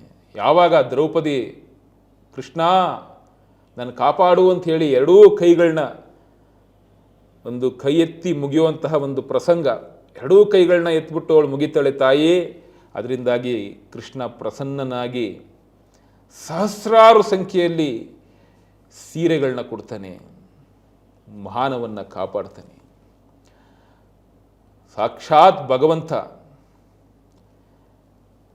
ಈ ಭಕ್ತರ ಸಂಕಟಕ್ಕೆ ನೆರವಾಗ್ತಕ್ಕಂತಹ ಒಂದು ವಿಶೇಷಕರವಾದಂತಹ ಒಂದು ದಿನ. ಬರೀ ಭಕ್ತಿ ಆಗಿರಲಿಲ್ಲ, ದ್ರೌಪದಿ ಒಬ್ಬಳು ತಂಗಿ ಆಗಿದ್ಲು. ಹಾಗಾಗಿ ಆ ದ್ರೌಪದಿಯ ಒಂದು ಮರ್ಯಾದೆಯನ್ನು ಕಾಪಾಡ್ತಕ್ಕಂತಹ ಒಂದು ವಿಶೇಷಕರವಾದಂತಹ ಸಂದರ್ಭ ಅದು ಈ ಒಂದು ಅಕ್ಷಯ ತೃತೀಯದ ಒಂದು ಸುಸಂದರ್ಭ. ಇದು ಮತ್ತೊಂದು ವಿಶೇಷತೆ. ಇನ್ನೊಂದು ವಿಶೇಷತೆ ಏನಪ್ಪ ಅಂತಂದರೆ, ವೇದವ್ಯಾಸರು ಮಹಾಭಾರತವನ್ನು ಏನು ಮಹಾಗಣಪತಿ ಕೈಲಿ ಬರೆಸಲಿಕ್ಕೆ ಮುಂದಾಗ್ತಾರೆ. ಆ ಒಂದು ಬರವಣಿಗೆಯನ್ನು ಮಹಾಗಣಪತಿ ಏನು ಶುರು ಮಾಡ್ತಾನೆ, ವೇದವ್ಯಾಸರ ಒಂದು ಆಜ್ಞೆಯ ಮೇರೆಗೆ ಅವತ್ತಿನ ಈ ಒಂದು ಸುದಿನ ಸೇಮ್ ಟು ಸೇಮ್ ಅಕ್ಷಯ ತೃತೀಯದ ಒಂದು ಸುದಿನ. ಇದು ಒಂದು ವಿಶೇಷವಾದಂತಹ ಒಂದು ಪ್ರಮುಖವಾದಂತಹ ಒಂದು ವಿಚಾರ ನೋಡಿ. ಅದಕ್ಕೆ ಯಾರು ಈ ಒಂದು ಅಕ್ಷಯ ತೃತೀಯದ ಒಂದು ಸುದಿನದಂದು ಏನು the great epics of our India or Bharata Bhumi ಅಂತ ನಾವು ಹೇಳ್ತೀವಿ, ರಾಮಾಯಣ ಮಹಾಭಾರತ, ಈ ಎರಡರಲ್ಲಿ ಒಂದು ಯಾವುದಾದ್ರೂ ಓದಕ್ಕೆ ಸ್ಟಾರ್ಟ್ ಮಾಡಲಿ ತೊಂದರೆ ಇಲ್ಲ. ಅಟ್ಲೀಸ್ಟ್ ಎರಡರಲ್ಲೊಂದು ಮಹಾಭಾರತ ಓದುವಂಥವರು ಮಹಾಭಾರತ ಓದಿ, ರಾಮಾಯಣ ಓದುವಂಥವ್ರು ರಾಮಾಯಣ ಓದಿ, ಅಥವಾ ಭಗವದ್ಗೀತೆಯನ್ನು ಯಾರು ಓದ್ತೀರಿ ಅದನ್ನು ಖಂಡಿತವಾಗ್ಲೂ ಓದಿ. ಸೊ ಹಾಗಾಗಿ ರಾಮಾಯಣ ಆಗಲಿ, ಮಹಾಭಾರತ ಆಗಲಿ, ಭಗವದ್ಗೀತೆ ಆಗಲಿ, ಭಾಗವತ ಆಗಲಿ, ಅಥವಾ ಯಾವುದೇ ಪುರಾಣ ಶಾಸ್ತ್ರಗಳನ್ನಾಗಲಿ ಅಥವಾ ಯಾವುದೇ ಒಂದು ಪುರಾಣಗಳನ್ನಾಗಲಿ ಓದ್ತಕ್ಕಂಥದ್ದು ಇವತ್ತಿನ ದಿವಸ ಯಾರು ಶುರು ಮಾಡ್ತಾರೆ ಅವರಿಗೆ ನಿಜವಾಗ್ಲೂ ಭಗವಂತನ ಒಂದು ಅನುಗ್ರಹ ಯಾವತ್ತೋ ಮುಂದೊಂದು ದಿವಸ ಸಾಕ್ಷಾತ್ಕಾರವೂ ಆಗ್ಬೋದು. ಖಂಡಿತವಾಗ್ಲೂ ಅದೊಂದು ಅಂಥ ಒಂದು ವಿಶಿಷ್ಟಕರವಾದಂತಹ ಒಂದು ವಿಷಯ ಅವ್ರ ಜೀವನದಲ್ಲಿ ನಡೆಯುತ್ತೆ. ಹಾಗೆ ಜೀವನಾನುಭವ ಅನ್ನುವಂಥದ್ದೇ ದೊಡ್ಡದು. ಆ ಜೀವನಾನುಭವವನ್ನು ಈ ಎಪಿಕ್ಸ್ ಓದೋದ್ರ ಮೂಲಕ ಖಂಡಿತವಾಗ್ಲೂ ಅವರು ಕಂಡ್ಕೋತಾರೆ. ಇದರಲ್ಲಿ ಯಾವುದೇ ಸಂದೇಹ ಬೇಡ ಅಂಥೇಳಿ ನಾನು ಈ ಸಂದರ್ಭದಲ್ಲಿ ಹೇಳಲಿಕ್ಕೆ ಇಷ್ಟಪಡ್ತೀನಿ. ಇನ್ನೊಂದು ವಿಶೇಷತೆ ಏನಪ್ಪ ಅಂತಂದರೆ ಕೃಷ್ಣ ಸುಧಾಮರ ಕಥೆ. ಕೃಷ್ಣ ಸುಧಾಮರ ಕಥೆ ಕೇಳಿದ್ದೀರಾ ನೀವು? ಕೃಷ್ಣ ಸುಧಾಮರ ಕಥೆ ಸಾಕಷ್ಟು ವಿಶೇಷಕರವಾದಂತಹ ಒಂದು ವಿಷಯ. ಸುಧಾಮ ಪಾಪ ಬಡತನದ ಬೇಗೆಯಲ್ಲಿ ಒದ್ದಾಡ್ತಾ ಇರ್ತಾನೆ. ಯಾರಿಗಪ್ಪ ಬೇಕು ಈ ಜೀವನ ಅಂತ ಸಾಕಾಗಿ ಹೋಗ್ಬಿಟ್ಟಿರ್ತದೆ. ಮನೆ ತುಂಬ ಮಕ್ಕಳು, ಕಿತ್ತು ತಿನ್ನೋ ಬಡತನ, ಒಂದೊತ್ತಿಗಾದರೆ ಇನ್ನೊಂದೊತ್ತಿಗಾಗಲ್ಲ. ಇಷ್ಟೆಲ್ಲ ಒಂದು ವಿಚಾರಗಳು. ಆದರೆ ಪರಮ ಪುರುಷೋತ್ತಮನಾದಂತಹ ಶ್ರೀಕೃಷ್ಣ ಪರಮಾತ್ಮ ಏನಿರ್ತಾನೆ ಅವನು ಈತನ ಮಿತ್ರ, ಪ್ರಾಣಮಿತ್ರ. ಅಂಥ ಪ್ರಾಣಮಿತ್ರನನ್ನು ಪಡೆದಂತಹ ಸುಧಾಮ ಅವನಿಗೂ ಸಹ ಈ ಒಂದು ಪಾಪ ದರಿದ್ರ ತಪ್ಪಲಿಲ್ಲ. ದರಿದ್ರ ಅನ್ನುವಂಥದ್ದು ಅದೊಂದು ಅವಸ್ಥೆ. ಆ ದಾರಿದ್ರ್ಯ ಅವಸ್ಥೆಗೆ ಗುರಿಪಡಿಸ್ತಕ್ಕಂಥದ್ದು ಅವರವರ ಕರ್ಮ ಹಾಗೂ ವಿಧಿ. ಹಾಗಾಗಿ ಒಂದು ಸಲ ಅವನಿಗೆ ಏನೋ ಒಂದು ರೀತಿ ಅನಿಸುತ್ತೆ. ಅದನ್ನು ಅವ್ರ ಹೆಂಡತಿ ಹತ್ರ ಅದನ್ನು ಪ್ರಸ್ತಾಪ ಮಾಡಿದಂಥ ಸಂದರ್ಭದಲ್ಲಿ ಅವ್ರ ಹೆಂಡತಿ ಹೇಳ್ತಾರೆ ಸುಧಾಮನಿಗೆ, ಯಾಕೆ ನೀವು ಹೋಗಿ ಕೇಳಬಾರ್ದು ನಿಮ್ಮ ಪ್ರಾಣ ಸ್ನೇಹಿತನ ಹತ್ರ? ಅಷ್ಟೆಲ್ಲ ಅವನು ಮಹಾರಾಜ, ದ್ವಾರಕಾಪುರಿಯ ಒಂದು ಆಡಳಿತವನ್ನು ಮಾಡ್ತಾ ಇರ್ತಕ್ಕಂಥವನು. ಅಂಥ ಒಂದು ಇದರಲ್ಲಿ ನೀವು ಯಾಕೆ ಹೋಗಿ ಕೇಳಬಾರ್ದು ಅಂತ ಹೇಳಿ ಒಂದು ಸಲ ಹೇಳಿದಾಗ ಆಯಿತು ಏನೋ ಕೇಳೋಣ, ಏನಾದ್ರು ಕೊಟ್ಟರೆ ತಗೊಂಬರೋಣ ಅಂಥೇಳಿ ಪಾಪ ಹೋಗ್ತಾರೆ. ದ್ವಾರಕಾ ನಗರಿಗೆ ಎಂಟ್ರಿ ಆಗ್ತಾರೆ. ಅಲ್ಲಿ ದ್ವಾರಕಾ ನಗರಿನಲ್ಲಿ ಅವರ ಅರಮನೆ ಹತ್ರ ಹೋದಂಥ ಸಂದರ್ಭ ಬಿಡೋದೇ ಇಲ್ಲ. ಅವರ ಈ ಏನು ಈ ಸೇವಕರು ಇರ್ತಕ್ಕಂಥವರು, ಈಚೆ ಕಡೆ ಏನು ಇರ್ತಾರಲ್ಲ ರಾಜಸೇವಕರು, ಯಾರು ಬಿಡೋದಿಲ್ಲ, ಪ್ರವೇಶ ಮಾಡಲಿಕ್ಕೆ ಬಿಡೋದಿಲ್ಲ. ತದನಂತರದಲ್ಲಿ ಪರಿಚಾರಕರು ಬರ್ತಾರೆ, ಅವ್ರು ಬಂದರೂ ಸಹ ಬಿಡೋದಿಲ್ಲ. ಕಡೆಗೆ ಕೃಷ್ಣನಿಗೆ ಗೊತ್ತಾಗುತ್ತೆ, ಓ ನನ್ನ ಮಿತ್ರ ಬಂದಿದ್ದಾನೆ ಅಂತೇಳಿ ಕಡೆಗೆ ನನ್ನ ಮಿತ್ರ ಕಂಡ್ರಯ್ಯ ಬಿಡ್ರಯ್ಯ ಅಂತ ಹೇಳ್ತಾನೆ. ಆಗ ಅವನಿಗೆ ಮನೆಗೆ ಅರಮನೆಗೆ ಬಂದಿದ್ದಾದ ಮೇಲೆ ಏನು ವಿಶೇಷಕರವಾಗಿ ಸ್ವಾಮಿ ಅವ್ರ ಪಾದ ತೊಳೆಯೋದು ಎಲ್ಲ ಮಾಡಿ ಒಂದು ಭಾಳ ಒಂದು ಸೊಗಸಾಗಿ ಆತ್ಮೀಯ ಮಿತ್ರನನ್ನು ಬರಮಾಡ್ಕೊಳ್ತಾರೆ. ಏನೇ ಆಗಲಿ ವಯಸ್ಸಿನಲ್ಲಿ ಸ್ವಲ್ಪ ದೊಡ್ಡವರು ಇರ್ತಾರೆ ಸುಧಾಮ. ಹಾಗಾಗಿ ಏನರಪ್ಪ ಎಲ್ಲ ಚೆನ್ನಾಗಿದ್ದಾರಾ, ನಿಮ್ಮ ಮನೆ ಕಡೆ ಎಲ್ಲ ಹೇಗೆ ನಡೀತಾ ಇದೆ ನಿಮ್ಮ ಒಂದು ಜೀವನ ಅಂತೆಲ್ಲ ಉಭಯ ಕುಶಲೋಪರಿಯನ್ನು ಕೇಳ್ಕೊಳ್ತಾರೆ. ಅದಾದಮೇಲೆ ನಂತರದಲ್ಲಿ ಕೃಷ್ಣನಿಗೆ ಗೊತ್ತಾಗುತ್ತೆ, ಬಂದಿರುವಂತಹ ಉದ್ದೇಶ ಎಲ್ಲ ಗೊತ್ತಾಗುತ್ತೆ. ಆದರೆ ಪಾಪ ಸುಧಾಮ ಏನೂ ಕೇಳಲಿಕ್ಕೆ ಹೋಗೋದಿಲ್ಲ. ಆ ಕೃಷ್ಣನ ಪ್ರೀತಿನೇ ನೋಡ್ತಾ ಅಷ್ಟು ಪ್ರೀತಿಪೂರ್ವಕವಾಗಿ ಆದರಿಸ್ತಾ ಇದ್ದಾನಲ್ಲ ಅಂಥೇಳಿ ಖುಷಿಯಾಗಿ ತಾನು ಬಂದಿರುವಂತಹ ವಿಷಯವನ್ನೇ ಸುಧಾಮ ಮರೆತೋಗ್ಬಿಟ್ಟಿರ್ತಾನೆ. ಅಷ್ಟರ ಮಟ್ಟಿಗೆ ಕೃಷ್ಣ ಅಷ್ಟರ ಮಟ್ಟಿಗೆ ಒಂದು ಪ್ರೀತಿಯಾದರಗಳಿಂದ ಗೌರವಿಸ್ತಾ ಇರ್ತಾನೆ. ಆಮೇಲೆ ಇನ್ನೇನು ಏನೋ ಕೇಳಬೇಕು ಅಂತ ಒಂದು ಪ್ರಸಂಗ ಬಂದಾಗ ಅದೇನೋ ಬಾಯಿ ತಪ್ಪಿ ಇನ್ನೊಂದೇನೋ ವಿಷಯ ಮಾತಾಡೋ ಥರ ಆಗಿಬಿಡುತ್ತೆ. ಕೇಳೋದಕ್ಕೆ ಭಾಳ ಮುಜುಗರ ಆಗಿಬಿಡುತ್ತೆ. ಆಮೇಲೆ ಒಂದು ಹಾರ, ಒಂದು ಕಂಠಿ ಹಾರದ ಥರ ಹಾರನ ಅವನಿಗೆ ಮರ್ಯಾದೆ ಮಾಡಿದಂಥ ಸಂದರ್ಭದಲ್ಲಿ ಏನು ಕೃಷ್ಣ ಬಂದು ಸುಧಾಮನಿಗೆ ಹಾಕಿರ್ತಾನೆ.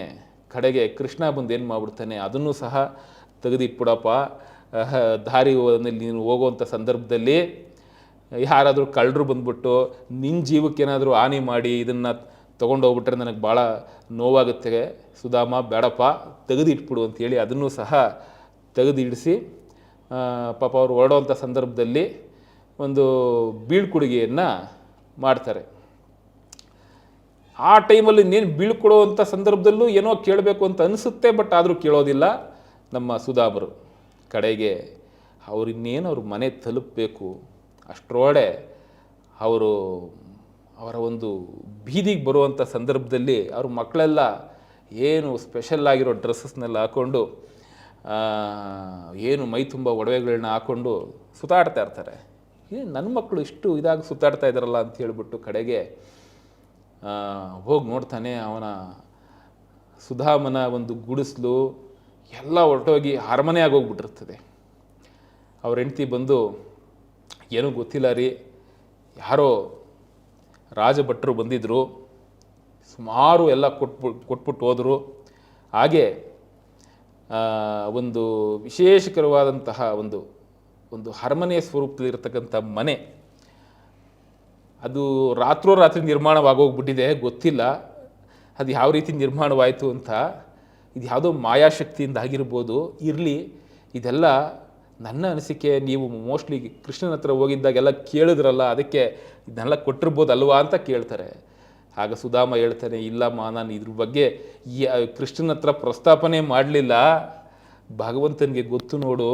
ಅದಕ್ಕೆ ಈ ದಿವಸ ಯಾರು ನನಗದು ಕೊಡು, ನನಗಿದು ಕೊಡು ಭಗವಂತ, ನಾನು ನಿನಗೆ ಏನೇನೋ ಸೇವೆ ಮಾಡಿಸ್ತೀನಿ, ನಿನಗೆ ಕಿರೀಟ ಹಾಕಿಸ್ತೀನಿ, ನನಗೆ ಅದು ಕೊಡು, ಈ ಐಶ್ವರ್ಯ ಕೊಡು, ಅದು ಕೊಡು, ಇದು ಕೊಡು ಅಂತ ಯಾರು ಕೇಳ್ತಾರೆ ಅವ್ರಿಗೇನೂ ಸಿಗಲ್ಲ. ಆದರೆ ಭಗವಂತನಲ್ಲಿ ಒಂದು ನಿಷ್ಕಲ್ಮಶವಾದ ಪ್ರೀತಿಯನ್ನು ಯಾರು ಇಟ್ಕೊಂಡಿರ್ತಾರೆ ಅವ್ರಿಗೆ ಭಗವಂತ ನೀವು ಕೇಳೋದೇ ಬೇಡ ಎಲ್ಲ ಕೊಡ್ತಾನೆ ಅನ್ನೋದಕ್ಕೆ ಇದೊಂದು ಸಾಕ್ಷೀಕರಣದ ದಿನ ಅಂತ ಹೇಳ್ಬೋದು. ಯಾವುದು? ಅಕ್ಷಯ ತೃತೀಯ ದಿನ. ಹಾಗಾಗಿ ಅಕ್ಷಯ ತೃತೀಯ ದಿವಸ ಸಾಕ್ಷಾತ್ ಭಗವಂತ ತನ್ನ ಭಕ್ತರ ಉದ್ಧಾರವನ್ನು ಮಾಡಲಿಕ್ಕೆ ನಿಂತ್ಕೊಳ್ತಾನೆ. ಯಾವೊಬ್ಬ ಭಕ್ತ ಅವನು ಏನು ಅಪೇಕ್ಷೆ ಪಡೋದಿಲ್ವೋ ಅವನು ಖಂಡಿತವಾಗ್ಲೂ ಸಲಹುತ್ತಾನೆ, ಖಂಡಿತವಾಗ್ಲೂ ಅವನ ಪೂರ್ಣ ಪ್ರಮಾಣದ ದೃಷ್ಟಿಯನ್ನು ಬೀರ್ತಾನೆ ಅನ್ನುವಂಥದ್ದಕ್ಕೆ ಇದೊಂದು ವಿಶೇಷಕರವಾದಂತಹ ನಿದರ್ಶನ ಈ ಕೃಷ್ಣ ಸುಧಾಮರ ಈ ಒಂದು ಕಥೆ. ನೋಡಿ, ಅವನು ಆ್ಯಕ್ಚುಲಾಗಿ ಪಾಪ ಸುಧಾಮ ಕೃಷ್ಣನಿಗೆ ಬಹು ಪ್ರೀತಿಯಾದಂತಹ ಒಂದಿಡೀ ಅವಲಕ್ಕಿ ಕೊಡ್ತಾನಷ್ಟೇ. ಅವನಿಗೇನು ಅವನ ಅವನೇ ಕೇಳಿ ಇಸ್ಕೊತಾನೆ, ಏನಪ್ಪ ಏನೋ ಕಟ್ಕೊಂಡಿದೆಯಲ್ಲಯ್ಯ ನಿನ್ನ ಶಲ್ಯದ ಗಂಟಲ್ಲಿ ಏನದು ಅಂತ ಕೇಳಿದಾಗ ಆ ಶಲ್ಯದ ಗಂಟು ತೆಗೆದುಬಿಟ್ಟು ಅವ್ನು ತೋರಿಸ್ತಾನೆ ಅವಲಕ್ಕಿ ಅಂಥೇಳಿ. ಅಪ್ಪ, ಮೃಷ್ಟಾನ್ನ ತಿನ್ನೋನ್ಗಾಗತ್ತೆ ಕಣಯ್ಯ ಈ ಅವಲಕ್ಕಿ ತಿಂದರೆ. ಯಾಕೆಂದರೆ ಸಾಂದೀಪನಿ ಋಷಿಗಳ ಆಶ್ರಮದಲ್ಲಿ ನೀನು ಇದೇ ಅಲ್ವನೆಯ ತಿಂತಿದ್ದು ಅಂತೇಳಿ ಕೊಡಿಲಿ ಅಂತ ಕಿತ್ಕೊಂಡು ತಿಂತಾನೆ ಕೃಷ್ಣ. ಅವನು ಎಷ್ಟು ಕಿತ್ಕೊಂಡು ತಿನ್ನೋ ಗೊತ್ತಿಲ್ಲ, ಅಷ್ಟಕ್ಕಿನ್ನ ಅದಕ್ಕೂ 3 ಪಟ್ಟು 10 ಪಟ್ಟು ಹೆಚ್ಚು ಕಡಿಮೆ ಐಶ್ವರ್ಯ ಸುಧಾಮನಿಗೆ ಪ್ರಾಪ್ತಿ ಆಗ್ತಕ್ಕಂಥದ್ದು. ಹಾಗಾಗಿ ಭಗವಂತನಿಗೆ ಏನು ಪ್ರೀತಿನೋ ಅದು ಕೊಡಿ. ಹಾಗೆ ಭಗವಂತನಿಗೆ ಏನು ಪ್ರೀತಿ ಅಂದರೆ ಅವನು ಸುಧಾಮನಿಂದ ಅವಲಕ್ಕಿಯನ್ನು ಸ್ವೀಕಾರ ಮಾಡ್ದ, ನಿಮ್ಮಿಂದ ಏನು ಸ್ವೀಕಾರ ಮಾಡ್ತಾನೆ? ಸತ್ಯಸಂಧತೆಯನ್ನು, ಭಗವಂತನಲ್ಲಿ ನಿಷ್ಕಲ್ಮಶವಾದಂತಹ ಒಂದು ಪ್ರೀತಿಯನ್ನು. ಹಾಗೆ ಯಾರ ಮೇಲೂ ದ್ವೇಷ ಸಾಧನೆ ಅದು ಇದು ಮಾಡೋಕ್ಕೆ ಹೋಗಬೇಡಿ. ಎಲ್ಲರನ್ನೂ ಭಗವಂತ ಸಲುತ್ತಾ ಇರೋದೇನೆ. ಅವ್ರಿಗೇನೋ ಕರ್ಮ ಬಂದಿದೆ, ಅವ್ರೇನೋ ಒಂದು ರೀತಿ ಬದುಕ್ತಾ ಇರ್ತಾರೆ, ನಿಮ್ಮನ್ನು ಒಂದು ವಿರೋಧ ಮಾಡ್ಕೊಂಡಿರ್ತಾರೆ, ಏನೋ ಒಂದು ಆಗಿರುತ್ತೆ, ಬಿಟ್ಬಿಡಿ. ಭಗವಂತನ ಕಡೆ ಮನಸ್ಸು ಮಾಡಿ, ಖಂಡಿತವಾಗ್ಲೂ ಭಗವಂತ ಅವನ ವಿಶೇಷವಾದ ದೃಷ್ಟಿಯಿಂದ ನಿಮ್ಮನ್ನು ಸಲಹುತ್ತಾನೆ. ಇವತ್ತು ದ್ವೇಷ, ಅಸೂಯೆ ಎಲ್ಲವನ್ನು ವರ್ಜ್ಯ ಮಾಡಿ ಒಂದು ಭಗವತ್ ಪಾತ್ರತೆಯನ್ನು, ಆ ಭಗವತ್ ಪ್ರೀತಿಯನ್ನು ನಾವು ತೋರಿಸ್ತಕ್ಕಂಥದ್ದು ಭಗವಂತನಿಗೆ. ಅದಕ್ಕೆ ಅನುಗುಣವಾಗಿ ಭಗವಂತ ಆ ಕಡೆಯಿಂದ ಖಂಡಿತವಾಗ್ಲೂ ವರ ಕೊಡ್ತಾನೆ. ಅದನ್ನು ನಾವು ತಿಳ್ಕೋಬೇಕು ಈ ಒಂದು ಕಥಾನಕದಿಂದ. ಹಾಗಾಗಿ ಕೃಷ್ಣ ಸುಧಾಮರ ಕಥೆ ಈ ರೀತಿ ಇರ್ತಕ್ಕಂಥದ್ದು. ಅಕ್ಷಯ ತದಿಗೆ ದಿವಸ ಒಬ್ಬ ಕುಚೇಲನಾಗಿದ್ದಂತಹ ಏನು ಸುಧಾಮ, ಆ್ಯಕ್ಚುಲಾಗಿ ಕುಚೇಲ ಮತ್ತೊಂದು ಹೆಸರು ಸುಧಾಮನಿಗೆ. ಇವತ್ತು ನಾವು ಕುಬೇರನಿಗೆ ಒಂದು ಆಪೋಸಿಟ್ ಪದದ ಥರ ಬಳಸ್ತೀವಿ ಕುಚೇಲ ಅಂಥೇಳಿ. ಕುಚೇಲ ಅನ್ನೋದು ಸುಧಾಮನಿಗೆ ಮತ್ತೊಂದು ಹೆಸರು. ಹಾಗಾಗಿ ಈ ಸುಧಾಮ ಏನು ಭಾಳ ದಾರಿದ್ರ್ಯಾವಸ್ಥೆಯಲ್ಲಿದ್ದಂತಹ ಒಂದು ಸಂದರ್ಭ ಇತ್ತು. ಅದಕ್ಕೆ ಭಗವಂತ ಆ ದಾರಿದ್ರ್ಯಾವಸ್ಥೆಗೆ ಮುಕ್ತಿ ಕೊಟ್ಟು ವಿಶೇಷವಾದಂತಹ ಸಂಪತ್ತನ್ನು ಅನುಗ್ರಹಿಸಿದಂತಹ ಒಂದು ಸುದಿನ ಈ ಅಕ್ಷಯ ತೃತೀಯದ ದಿನ. ಮುಂದಿನ ವಿಶೇಷತೆ, ಶ್ರೀಕೃಷ್ಣ ಏನು ಈ ಪಾಂಡವರ ಒಂದು ಸ್ಥಳಕ್ಕೆ ಬಂದು ದೂರ್ವಾಸರ ಶಾಪವನ್ನು ಒಂದು ಏನು ತಡೆ ಒಡ್ಡದಂತಹ ಒಂದು ದಿವಸ ಇದೆ, ಅದು ಈ ಅಕ್ಷಯ ತದಿಗೆಯ ಈ ದಿವಸ. ಅಕ್ಷಯ ತದಿಗೆ ಎಂದು ದೂರ್ವಾಸರು ಪಾಂಡವರ ಒಂದು ನಿಬಿಡ ಪ್ರದೇಶಕ್ಕೆ, ಅಂದರೆ ಯಾವುದೋ ಒಂದು ಕಾಡಿನಲ್ಲಿ ಅವರು ವನ ನಿಬಿಡ ಪ್ರದೇಶ ಅಂತ ಇರುತ್ತೆ, ಅಲ್ಲಿ ಅವರೇನು ಉಳ್ಕೊಂಡಿರ್ತಾರೆ ಅಂತ ಒಂದು ಜಾಗಕ್ಕೆ ದೂರ್ವಾಸರು ಬಂದು ಏನು ಮಾಡ್ತಾರೆ, ಈ ದುರ್ಯೋಧನನ ಮಾತು ಕೇಳ್ಕೊಂಬಂದ್ಬಿಟ್ಟು ಅವರು ಪರೀಕ್ಷೆ ಮಾಡಲಿಕ್ಕೆ ಬರ್ತಾರೆ. ದೂರ್ವಾಸರು ಅವ್ರ ಶಿಷ್ಯವೃಂದ, ಸಂಪೂರ್ಣ ಶಿಷ್ಯವೃಂದದೊಂದಿಗೆ ಇಲ್ಲಿಗೆ ಬರ್ತಾರೆ. ಆ ಶಿಷ್ಯವೃಂದದಲ್ಲಿ ಇದ್ದಂತಹ ಅನೇಕ ಶಿಷ್ಯರು ಮತ್ತು ದೂರ್ವಾಸರು ಇವಿಷ್ಟೂ ಜನಕ್ಕೆ ಏನು ಅಡುಗೆಯನ್ನು ಮಾಡಿ ಬಡಿಸ್ಬೇಕಾಗ್ತದೆ. ಪಾಂಡವರು ಸರಿಯಾಗಿ ಊಟ ಮಾಡಿ ಮುಗಿಸಿರ್ತಾರೆ, ದೂರ್ವಾಸರ ಆಗಮನ ಆಗುತ್ತೆ. ನಾವು ನದಿ ಸ್ನಾನಕ್ಕೆ ಹೋಗಿದ್ದು ಬರ್ತೀವಿ, ಅಷ್ಟೊಳಗೆ ನನಗೆ ನನ್ನ ಶಿಷ್ಯಂದ್ರಿಗೆ ನೀವು ಅಡುಗೆ ರೆಡಿ ಮಾಡಿ ಬಡಿಸ್ಬೇಕು ಅಂತ ಹೇಳ್ತಾರೆ. ಒಳ್ಳೆ ಕಥೆ ಆಯ್ತಲ್ಲ ನೋಡಿ. ಈ ಥರ ಒಂದು ಫಜೀತಿಯನ್ನು ಪಾಪ ಧರ್ಮರಾಯ ಒಂದು ಅನುಭವಿಸ್ತಕ್ಕಂಥದ್ದು. ಯೋಚನೆ ಮಾಡ್ತಾನೆ, ಇದು ಒಳ್ಳೆ ಕಥೆ ಬಂತಲ್ಲಪ್ಪ. ಒಂದು ಯಾಮದ ಮುಂಚೆ, ಅಂದರೆ ಒಂದು ಯಾಮ ಅಂದರೆ it is the 2 hours 24 minutes time ಅಂತ ಹೇಳ್ತೀವಿ ಅಪ್ರಾಕ್ಸಿಮೇಟ್ಲಿ. ಮುಂಚೆ ಬಂದುಬಿಟ್ಟಿದ್ದರೆ ನಮ್ಮದೆಲ್ಲ ಒಂದು ಇತ್ತಲ್ಲ, ಒಂದು ಅನ್ನ ಅದನ್ನೇ ಕೊಟ್ಬಿಡ್ಬೋದಾಗಿತ್ತಲ್ಲ, ನಮ್ಮ ಪಾಲಿಗಿದ್ದಂಥ ಅನ್ನನೇ ಕೊಟ್ಬಿಡ್ಬೋದಾಗಿತ್ತು ಅಂತ ಯೋಚನೆ ಮಾಡ್ತಾನೆ. ಇದು ಯಾಕೆ ಈ ಥರ ಆಗುತ್ತೆ ಅಂತಂದರೆ, ಸೂರ್ಯ ದೇವನಿಂದ ಧರ್ಮರಾಯ ಒಂದು ಅಕ್ಷಯ ಪಾತ್ರೆಯನ್ನು ಒಂದು ವರಪ್ರದವ ಪಡ್ಕೊಂಡಿರ್ತಾನೆ. ತಪಸ್ ಮಾಡಿ ಧ್ಯಾನ ಮಾಡಿ ಸೂರ್ಯನನ್ನು ಅರ್ಚಿಸಿ ಈ ಧೌಮ್ಯ ಮಹರ್ಷಿಯ ಒಂದು ಅನುಗ್ರಹದಿಂದ ಮತ್ತು ಮಾರ್ಗದರ್ಶನದಿಂದ ಧರ್ಮರಾಯ ಪಡ್ಕೊಂಡಿರ್ತಾನೆ. ವನವಾಸ ಮಾಡೋ ಸಂದರ್ಭದಲ್ಲಿ ಊಟಕ್ಕೆ ಪಾಡ್ಪಡಬೇಕಾಗತ್ತೆ ಅಂಥೇಳಿ ಅದಕ್ಕಾಗಿ ಅವನು ಏನು ಮಾಡಿರ್ತಾನೆ, ಈ ಧೌಮ್ಯ ಋಷಿಯ ಒಂದು ಮಾರ್ಗದರ್ಶನದಿಂದ ಸೂರ್ಯ ಭಗವಾನಿಂದ ಈ ಅಕ್ಷಯ ಪಾತ್ರೆ ಪಡ್ಕೊಂಡಿರ್ತಾನೆ. ಆ ಅಕ್ಷಯ ಪಾತ್ರೆ ಕೊಡಬೇಕಾದ್ರೆ ಸೂರ್ಯ ಏನಂತ ಹೇಳಿರ್ತಾನೆ, ನೋಡ್ರಪ್ಪ ನೀವು ಪಂಚಪಾಂಡವರು ಹಾಗೂ ದ್ರೌಪದಿ ಇಷ್ಟು ಜನ ಇದ್ದೀರಿ.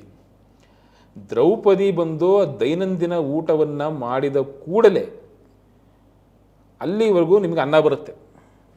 ದ್ರೌಪದಿ ಅನ್ನ ತಿಂದು ಅದರಿಂದ ಅನ್ನ ತಿಂದು ಇಟ್ಟಿದ ಕೂಡಲೇ ಅಲ್ಲಿಂದ ಆಚೆಗೆ ಅನ್ನ ಬರಲ್ಲ ಅಂತ ಹೇಳ್ಬಿಟ್ಟಿರ್ತಾನೆ. ಇದು ಕಂಡೀಷನ್. ಈ ಕಂಡೀಷನ್ ಅವತ್ತಾಗಲೇ ಪಾಪ ಊಟ ಮಾಡಿ ಎಣ್ಣೆನೆಲ್ಲ ತೊಳಿಬೇಕು, ರೆಡಿ ಮಾಡ್ತಾ ಇರ್ತಾರೆ. ದೂರ್ವಾಸರು ಆಗಮನ ಆಗ್ಬಿಡುತ್ತೆ. ಒಳ್ಳೆ ಫಜೀತಿಗೆ ಬಂತಲ್ಲ ಅಂತ ಅಂದ್ಕೊಂಡು ಯೋಚನೆ ಮಾಡೋ ಸಂದರ್ಭದಲ್ಲೇ ಅವರು ಹೇಳ್ಬಿಟ್ಟು ನದಿ ಸ್ನಾನಕ್ಕೆ ಹೊರಟೋಗಿರ್ತಾರೆ, ಅವರು ಮತ್ತು ಅವ್ರ ಶಿಷ್ಯಂದ್ರೆಲ್ಲ. ಅವ್ರು ವಾಪಸ್ ಬರೋಷ್ಟೊತ್ತಿಗೆ ಅಡುಗೆ ರೆಡಿ ಮಾಡಿರ್ಬೇಕು. ಇದು ವಿಷಯ. ಕಡೆಗೆ ಏನಾಗ್ತದೆ, ಕೃಷ್ಣನ ಆಗಮನ ಆಗುತ್ತೆ. ಕೃಷ್ಣ ಬಂದು ಏನು ಭಕ್ತರು ಸಂಕಷ್ಟದಲ್ಲಿದ್ದಂಥ ಸಂದರ್ಭದಲ್ಲಿ ಅವನು ಬಂದ ಅಂದರೆ ಅದು ಸಲೀಸು. ದ್ರೌಪದಿ, ಅಣ್ಣ ಏನಣ್ಣ ನೀನು ಬಂದಿಯಲ್ಲ, ನನ್ನ ಕಷ್ಟ ಈ ಥರ ಬಂದ್ಬಿಟ್ಟಿದೆ ಅಂತ ಹೇಳ್ಕೊತಾಳೆ ಪಾಪ ದ್ರೌಪದಿ. ಹೇಳ್ಕೊಂಡಾಗ ಇದೇನು ಮಹಾ ಕಷ್ಟ, ಇರಲಿ ದೂರ್ವಾಸರು ಬಂದಿದ್ದಾರ, ನಾನು ಅವ್ರನ್ನ ಭೇಟಿ ಮಾಡ್ದಂಗೆ ಆಗುತ್ತೆ ಅಂತೆಲ್ಲ ಹೇಳಿ ಸ್ವಲ್ಪ ಹಾಸ್ಯ ಮಾಡಿ ಕೃಷ್ಣ ಏನು ಮಾಡ್ತಾನೆ, ಒಂದು ರೀತಿ ಯಾಕೆ ಯೋಚನೆ ಮಾಡ್ತೀರಿ, ಇರಲಿ ಬಿಡಿ ಆಯಿತು ನೋಡೋಣ ಅಂಥೇಳಿ ಹೇಳ್ತಾನೆ. ಆದರೆ ಈ ಪ್ರಸಂಗಗಳನ್ನೆಲ್ಲ ಹೇಳಿದಾಗ ಈ ಅಕ್ಷಯ ಪಾತ್ರೆಯಲ್ಲಿ ಮುಂದೆ ಬರೋದಿಲ್ಲ, ಏನೂ ಅನ್ನ ಬರೋದಿಲ್ಲ, ನಾನು ಊಟ ಮಾಡಿದ್ದಾಗೋಯ್ತು ಅಂತ ದ್ರೌಪದಿ ಹೇಳಿದ್ದಾದಮೇಲೆ, ಹೌದೇನಮ್ಮ ಪಾತ್ರೆ ತಗೊಂಬಾ ಅಂತ ಹೇಳ್ತಾನೆ ಕೃಷ್ಣ. ಪಾತ್ರೆ ತಗೊಂಡ್ಬಾ ಅಂತ ಹೇಳಿದ ತಕ್ಷಣ ಪಾತ್ರೆ ತೊಗೊಂಬಂದು ಕೃಷ್ಣನ ಕೈ ಇಡ್ತಾಳೆ ದ್ರೌಪದಿ. ಅದ್ರ ಒಳಗಡೆ 3 ಅನ್ನದಗಳಿರುತ್ತೆ. ಆ 3 ಅನ್ನದಗಳನ್ನ ನೋಡಿ ಕೃಷ್ಣ ನಗ್ತಾನೆ. ಸಾಕು ಇಷ್ಟು ದುರ್ವಾಸರಿಗೆ ತೊಂದರೆ ಇಲ್ಲ ಅಂತ ಹೇಳ್ಬಿಟ್ಟು ಏನು ಮಾಡ್ತಾನೆ, 3 ಹಗಳನ್ನು ತಗೊಂಡು ಬಾಯಿಗೆ ಹಾಕೊತಾನೆ. ನೋಡಿ, ಭಗವಂತ ಬಾಲ್ಯದಲ್ಲಿ ಮಣ್ಣಿನ ಬಾಯಿಗೆ ಹಾಕ್ಕೊಂಡು ಇಡೀ ಬ್ರಹ್ಮಾಂಡ ಪ್ರದರ್ಶನ ಮಾಡಿದವನು. ಯಾರಿಗೆ? ಸಾಕು ತಾಯಿ ಯಶೋದೆಗೆ. ಇಲ್ಲಿ ಭಗವಂತ 3 ಹಗಳು ಹಾಕೊಂತಾನೆ. ಅವನು 3 ಹಗಳನ್ನು ಬಾಯಿಗೆ ಹಾಕ್ಕೊಂಡು ಆಸ್ವಾದಿಸಿ ನುಂಗೋ ಅಷ್ಟೊತ್ತಿಗೆ ಅವನು ಏನು ನುಂಗ್ದ ಅಷ್ಟೊತ್ತಿಗಾಗಲೇ ದೂರ್ವಾಸರ ಒಂದು ಹೊಟ್ಟೆ ಉಬ್ಬು ಬಿಡ್ತದೆ, ಏನೋ ಮೃಷ್ಟಾನ್ನ ತಿಂದಿರೋ ರೀತಿಯಲ್ಲಿ. ಹಾಗೆ ಅವ್ರ ಶಿಷ್ಯಂದರು ಹೊಟ್ಟೆಯೆಲ್ಲ ಉಬ್ಬು ಬಿಟ್ಟು ಹಾಗೆ ತೇಗು ಬರ್ತಾ ಇರ್ತದೆ. ನೋಡಿ, ಜಗನ್ನಿಯಾಮಕನ ಒಂದು ಸಂಕಲ್ಪಗಳು ಹೇಗಿರುತ್ತೆ. ಜಗದೋದ್ಧಾರ ಅವನು ಭಗವಂತ ಕೃಷ್ಣ 3 ಹಗಳು ತಿಂದು ಆ ದೂರ್ವಾಸರದು ಹಾಗೂ ಅವ್ರ ಶಿಷ್ಯಂದ್ರ ಸಂಪೂರ್ಣ ಹಸಿವನ್ನು ಅವನು ನೀಗಿಸ್ಬಿಡ್ತಾನೆ. 3 ಹಗಳು ಅದು ಒಂದು ರೀತಿ ಭಗವಂತನಿಗೆ ಆ 3 ಹಗಳು ಅವನು ಹೊಟ್ಟೆ ಒಳಗೆ ಹೋಗ್ತಾ ಹೋಗ್ತಾ ಅದು ಎಷ್ಟು ಹಗಳಾಗಿ ಅದು ಮಾರ್ಪಾಡಾಯಿತು. ಪ್ರತಿಯೊಬ್ಬರ ಜೀವದಲ್ಲಿ, ಪ್ರತಿಯೊಬ್ಬರ ಆತ್ಮದಲ್ಲಿ ನೆಲೆ ನಿಂತಿರತಕ್ಕಂತಹ ಭಗವಂತ ಸಂಪ್ರೀತಗೊಳ್ಳೋದಕ್ಕೆ ಅನ್ನವೇ ಸಾಕ್ಷಿ ಅಂತ ಹಿರಿಯರು ಹೇಳ್ತಾರೆ. ಹಾಗಾಗಿ ಅಂಥ ಅನ್ನ ಅದೂ ಒಂದು ಬ್ರಹ್ಮ ಅಂತ ಹೇಳ್ತಕ್ಕಂಥದ್ದು. ಸೊ ಅನ್ನ ಬ್ರಹ್ಮ ಅಂತ ಒಂದು ವಿಷಯ ಬರುತ್ತೆ. ಹಾಗಾಗಿ ಭಗವಂತ ಅದನ್ನು ನುಂಗ್ತಾನೆ, ದೂರ್ವಾಸರಿಗೆ ತೃಪ್ತಿಯಾಗೋಗ್ಬಿಡುತ್ತೆ. ಹಾಗಾಗಿ ಅವರು ಮುಂಚೆನೇ ವಾರ್ನ್ ಮಾಡಿ ಹೋಗಿರ್ತಾರೆ, ನನಗೆ ಮತ್ತು ನನ್ನ ಶಿಷ್ಯವೃಂದಕ್ಕೆ ನೀವೇನಾದರೂ ಊಟ ಆಗ್ತೇ ಹೋದರೆ ನನ್ನ ಕ್ರೋಧಾಗ್ನಿಗೆ ಗುರಿ ಪಡ್ತೀರಿ ಅಂತ ಹೇಳ್ಬಿಟ್ಟು ಹೋಗ್ಬಿಟ್ಟಿರ್ತಾರೆ. ಆಮೇಲೆ ಬಂದ್ಬಿಟ್ಟು ಹೇಳ್ತಾರೆ, ಕೃಷ್ಣನ ಬೆಂಬಲ ಸಹಕಾರ ಇರುವಂಥ ನಿಮ್ಮಂಥವ್ರನ್ನ ಪರೀಕ್ಷೆ ಮಾಡಕ್ಕೆ ಬಂದಂತಹ ನಾನು ಮತಿಗೇಡಿಯಾದೆ. ಭಗವಂತ, ನೀನು ಬೆಂಬಲದಲ್ಲಿ ನಿಂತಿದೆಯಲ್ಲ ಇವರಿಗೆ, ಖಂಡಿತವಾಗ್ಲೂ ಜಯ ಇವ್ರದೇ, ಇನ್ಯಾರ ಪಾಲು ಆಗೋದಿಲ್ಲ ಅಂಥೇಳಿ ಭಗವಂತನಿಗೂ ವಂದಿಸಿ ಅವರು ಆ ಜಾಗವನ್ನು ಖಾಲಿ ಮಾಡ್ತಾರೆ. ಪುಣ್ಯಾತ್ಮರು ದೂರ್ವಾಸರು ಅವರೆಷ್ಟೇ ಒಂದು ಕ್ರೋಧಾಗ್ನಿಯನ್ನು ಅವರು ಇಟ್ಕೊಂಡಿದ್ರೂ ಸಹ ಆ ಮನಸ್ಸು ಅಷ್ಟು ನಿರ್ಮಲವಾದ್ದು. ಹಾಗಾಗಿ ನಿರ್ಮಲ ಚಿತ್ತದಿಂದ, ನಿರ್ಮಲ ಮನಸ್ಸಿನಿಂದ ಅವರು ಒಂದೇ ಆಶೀರ್ವಾದ ಮಾಡ್ತಾರೆ, ವಿಜಯಲಕ್ಷ್ಮಿಯ ಪಾಲಾಗುತ್ತೆ. ಒಂದು ಈ ಏನು ಪಾಂಡವರಿಗೆ ಪುನಃ ಅವರು ಅಂದ್ಕೊಂಡಂತಹ ಒಂದು ಕೀರ್ತಿ, ಯಶಸ್ಸು ಎಲ್ಲವೂ ಸಿಗುತ್ತೆ.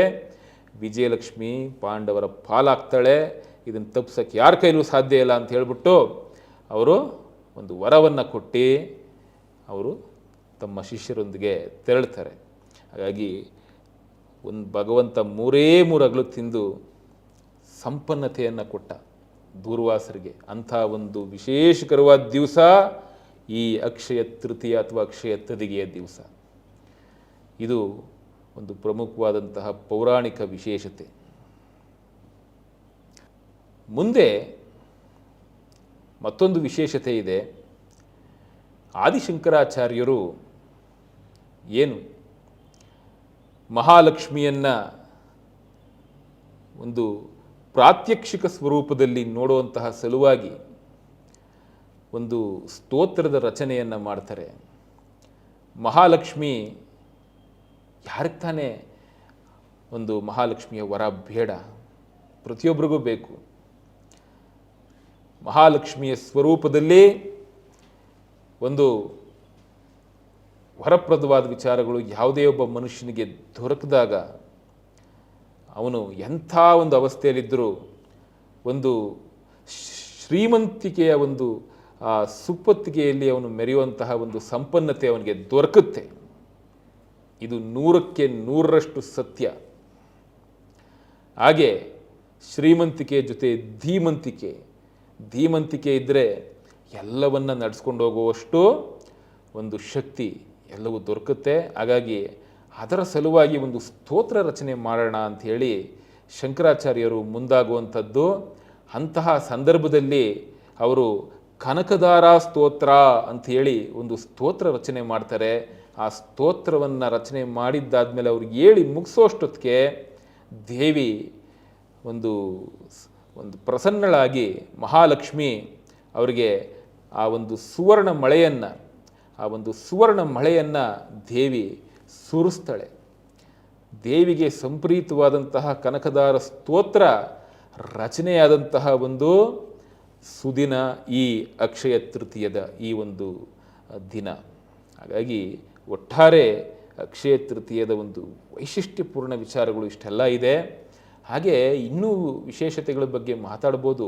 ನೋಡಿ, ಅಕ್ಷಯ ತೃತೀಯದ ದಿವಸ ಏನು ಒಂದು ಭಗೀರಥನ ನಿಮಗೆ ಆ ಒಂದು ಕಥೆನ ಹೇಳಿದೆ. ಆ ಭಗೀರಥನ ಕಥೆಯ ಹಿನ್ನೆಲೆಯ ಯುಕ್ತವಾಗಿ ಅಕ್ಷಯ ತೃತೀಯದ ದಿವಸ ಯಾರು ಒಂದು ಪಿತೃಗಳಿಗೆ ಪಿತೃತರ್ಪಣವನ್ನು ಮಾಡ್ತಾರೆ, ಅವ್ರಿಗೆ ಖಂಡಿತವಾಗಲೂ ಈ ಲೋಕದಲ್ಲಿ ಒಂದು ಯಾವುದೇ ಒಂದು ವಿಧವಾದಂತಹ ಸಂಕಷ್ಟಗಳು ಇದಿರಲಿ, ಅದು ಎಲ್ಲ ಒಂದು ವಿಧವಾದ ಸಂಕಷ್ಟಗಳಿಂದ ಅವರು ಪಾರಾಗ್ತಾರೆ.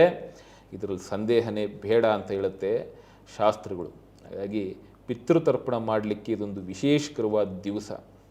ಅದರಲ್ಲೂ ಪಿತೃಗಳಿಗಾಗಿ ಒಂದು ಉಪವಾಸ ಇದ್ದು ಸಾಯಂಕಾಲದಲ್ಲಿ ಪಿತೃತರ್ಪಣವನ್ನು ನಡೆಸ್ತಕ್ಕಂಥದ್ದು ವಿಶೇಷತೆ. ಆದರೆ ಇವತ್ತಿನ ಈ ಒಂದು ದಿವಸ ಏನು ಅಕ್ಷಯ ತೃತೀಯ ದಿವಸ ಬಂದಿದೆ, 30ನೇ ತಾರೀಕು ಏಪ್ರಿಲ್ಲು.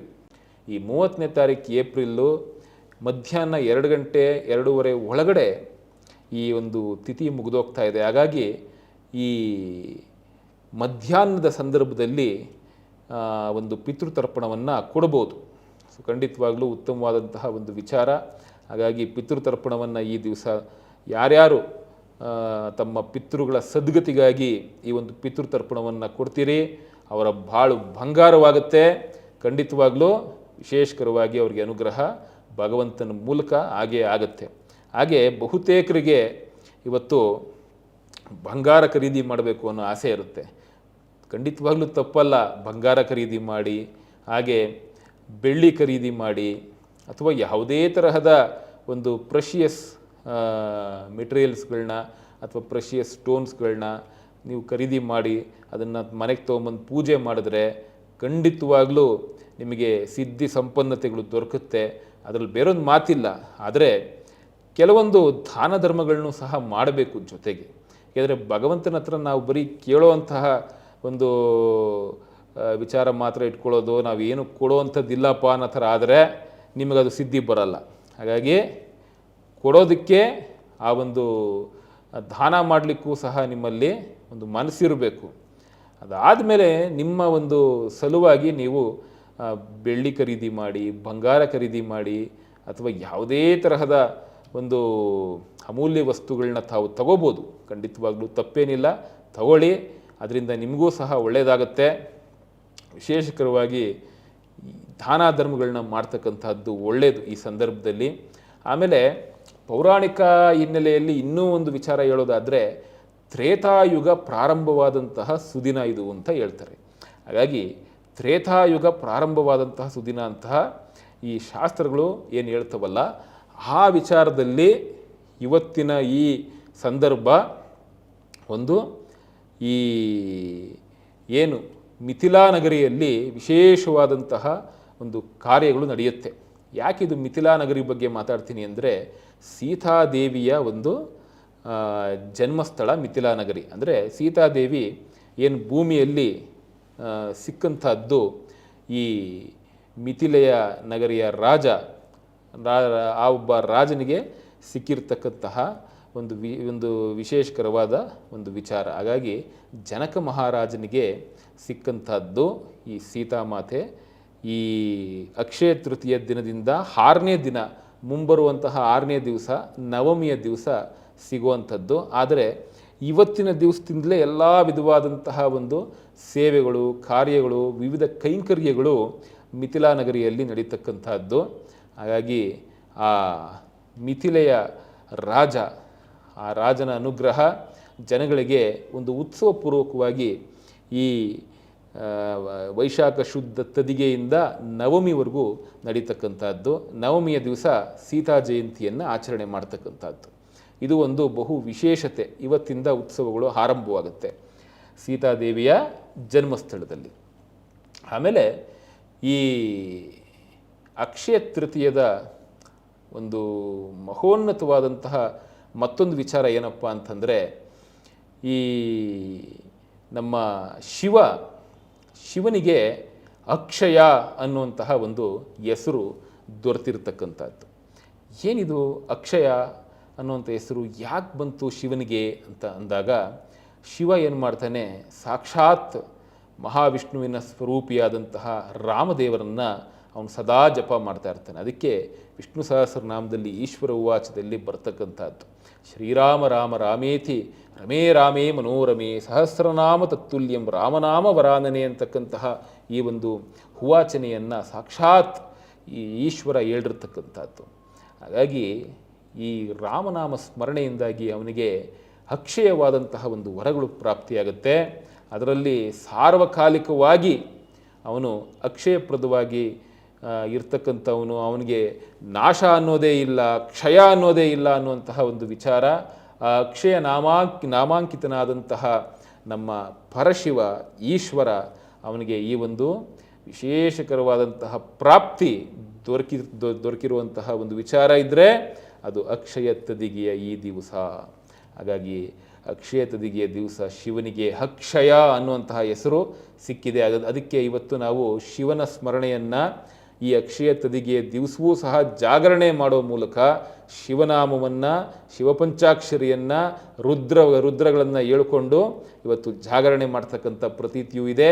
ಹಾಗಾಗಿ ಉತ್ತರ ಭಾರತದಲ್ಲಿ ಇದೊಂದು ಬಹು ವಿಶೇಷವಾಗಿ ಇವತ್ತಿನ ಒಂದು ದಿವಸ ಶಿವರಾತ್ರಿಯ ಒಂದು ರೀತಿಯಲ್ಲೇ ಜಾಗರಣೆಗಳನ್ನ ಮಾಡ್ತಕ್ಕಂತಹ ಒಂದು ಆ ಒಂದು ವಿಶೇಷತೆ ಖಂಡಿತವಾಗ್ಲೂ ಇವತ್ತಿಗೂ ಇದೆ. ದಕ್ಷಿಣ ಭಾರತದಲ್ಲಿ ಸ್ವಲ್ಪ ಕಡಿಮೆ, ಉತ್ತರ ಭಾರತದಲ್ಲಿ ಜಾಸ್ತಿ. ಒಟ್ಟಾರೆ ಎಷ್ಟೆಲ್ಲ ವಿಶೇಷತೆಗಳು, ಎಷ್ಟೆಲ್ಲ ಒಂದು ವಿಚಾರಗಳು, ಈ ಎಲ್ಲ ವಿಚಾರಗಳು ಸಹ ಈ ಅಕ್ಷಯ ತೃತೀಯದ ಒಂದು ಸುಸಂದರ್ಭದ ಒಂದು ಈ ಪ್ರಸಂಗ, ಆ ಸನ್ನಿವೇಶಗಳನ್ನು ಇಷ್ಟೆಲ್ಲ ನಾನು ಹೇಳಿದೆ, ಅದನ್ನು ಇವತ್ತಿನ ಈ ದಿವಸ ನೀವೆಲ್ಲ ತಾವು ಕೇಳಿದ್ದೀರಿ. ತಮಗೂ ಸಹ ಭಗವಂತ ಒಳ್ಳೇದು ಮಾಡಲಿ.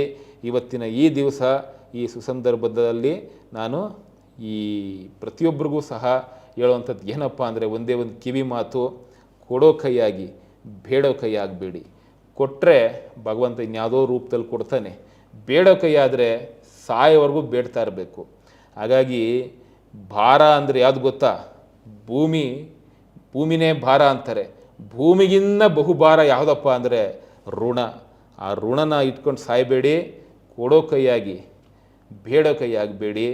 ಆ ಥರ ಒಂದು ಮನಸ್ಥಿತಿ ಇದ್ದರೆ ಈ ಒಂದು ಅಕ್ಷಯ ತದಿಗೆಯ ಈ ದಿವಸ ಖಂಡಿತವಾಗ್ಲೂ ಈ ಸುಸಂದರ್ಭದಲ್ಲಿ ಇಷ್ಟೆಲ್ಲ ಒಂದು ಪೌರಾಣಿಕ ಪ್ರಸಂಗಗಳನ್ನ, ಪೌರಾಣಿಕ ಸನ್ನಿವೇಶಗಳನ್ನ ನಾನು ನಿಮ್ಗೆ ಯಾಕೆ ತಿಳಿಸ್ಕೊಟ್ಟಿದ್ದೀನಿ ಅಂತಂದರೆ, ಅರ್ಥ ಮಾಡ್ಕೊಳ್ಳುವಂಥದ್ದು ಸಾಕಷ್ಟಿದೆ, ಜೀವನದಲ್ಲಿ ಅಳವಡಿಸ್ಕೊಳ್ತಕ್ಕಂಥದ್ದು ಸಾಕಷ್ಟಿದೆ. ಅಳವಡಿಸ್ಕೊಳ್ಳಿ, ಖಂಡಿತವಾಗ್ಲೂ ಎಲ್ಲರಿಗೂ ಒಳ್ಳೆಯದಾಗುತ್ತೆ. ಲೋಕ ಸಮಸ್ತ ಸುಖಿನೋ ಭವಂತು, ಸಮಸ್ತ ಸನ್ಮಂಗಳಾದಿ ಭವಂತು. ಗುರುಗಳೇ, ಇಷ್ಟೊತ್ತು ನಮ್ಮ ಕಾರ್ಯಕ್ರಮಕ್ಕೆ ಬಂದು ಅಕ್ಷಯ ತೃತೀಯ ಹಬ್ಬದ ಪೌರಾಣಿಕ ಹಿನ್ನೆಲೆ ಹಾಗೆ ಮಹತ್ವದ ಬಗ್ಗೆ ತುಂಬಾ ಅದ್ಭುತವಾಗಿ ತಿಳಿಸ್ಕೊಟ್ರಿ. ಧನ್ಯವಾದಗಳು ಗುರುಗಳೇ. ಧನ್ಯವಾದಗಳಮ್ಮ. ಎಲ್ಲರಿಗೂ ಶುಭವಾಗಲಿ. ಲೋಕ ಸಮಸ್ತ ಸುಖಿನೋ ಭವಂತು, ಸಮಸ್ತ ಸನ್ಮಂಗಳಾದಿ ಭವಂತು. ವೀಕ್ಷಕರೇ, ಇಂತಹದ್ದೇ ಇನ್ನಷ್ಟು ವಿಶೇಷ ಕಾರ್ಯಕ್ರಮಗಳಿಗಾಗಿ ವೀಕ್ಷಿಸಿ ಶ್ರೀಗಂಧ ವಾಹಿನಿ. ಧನ್ಯವಾದಗಳು.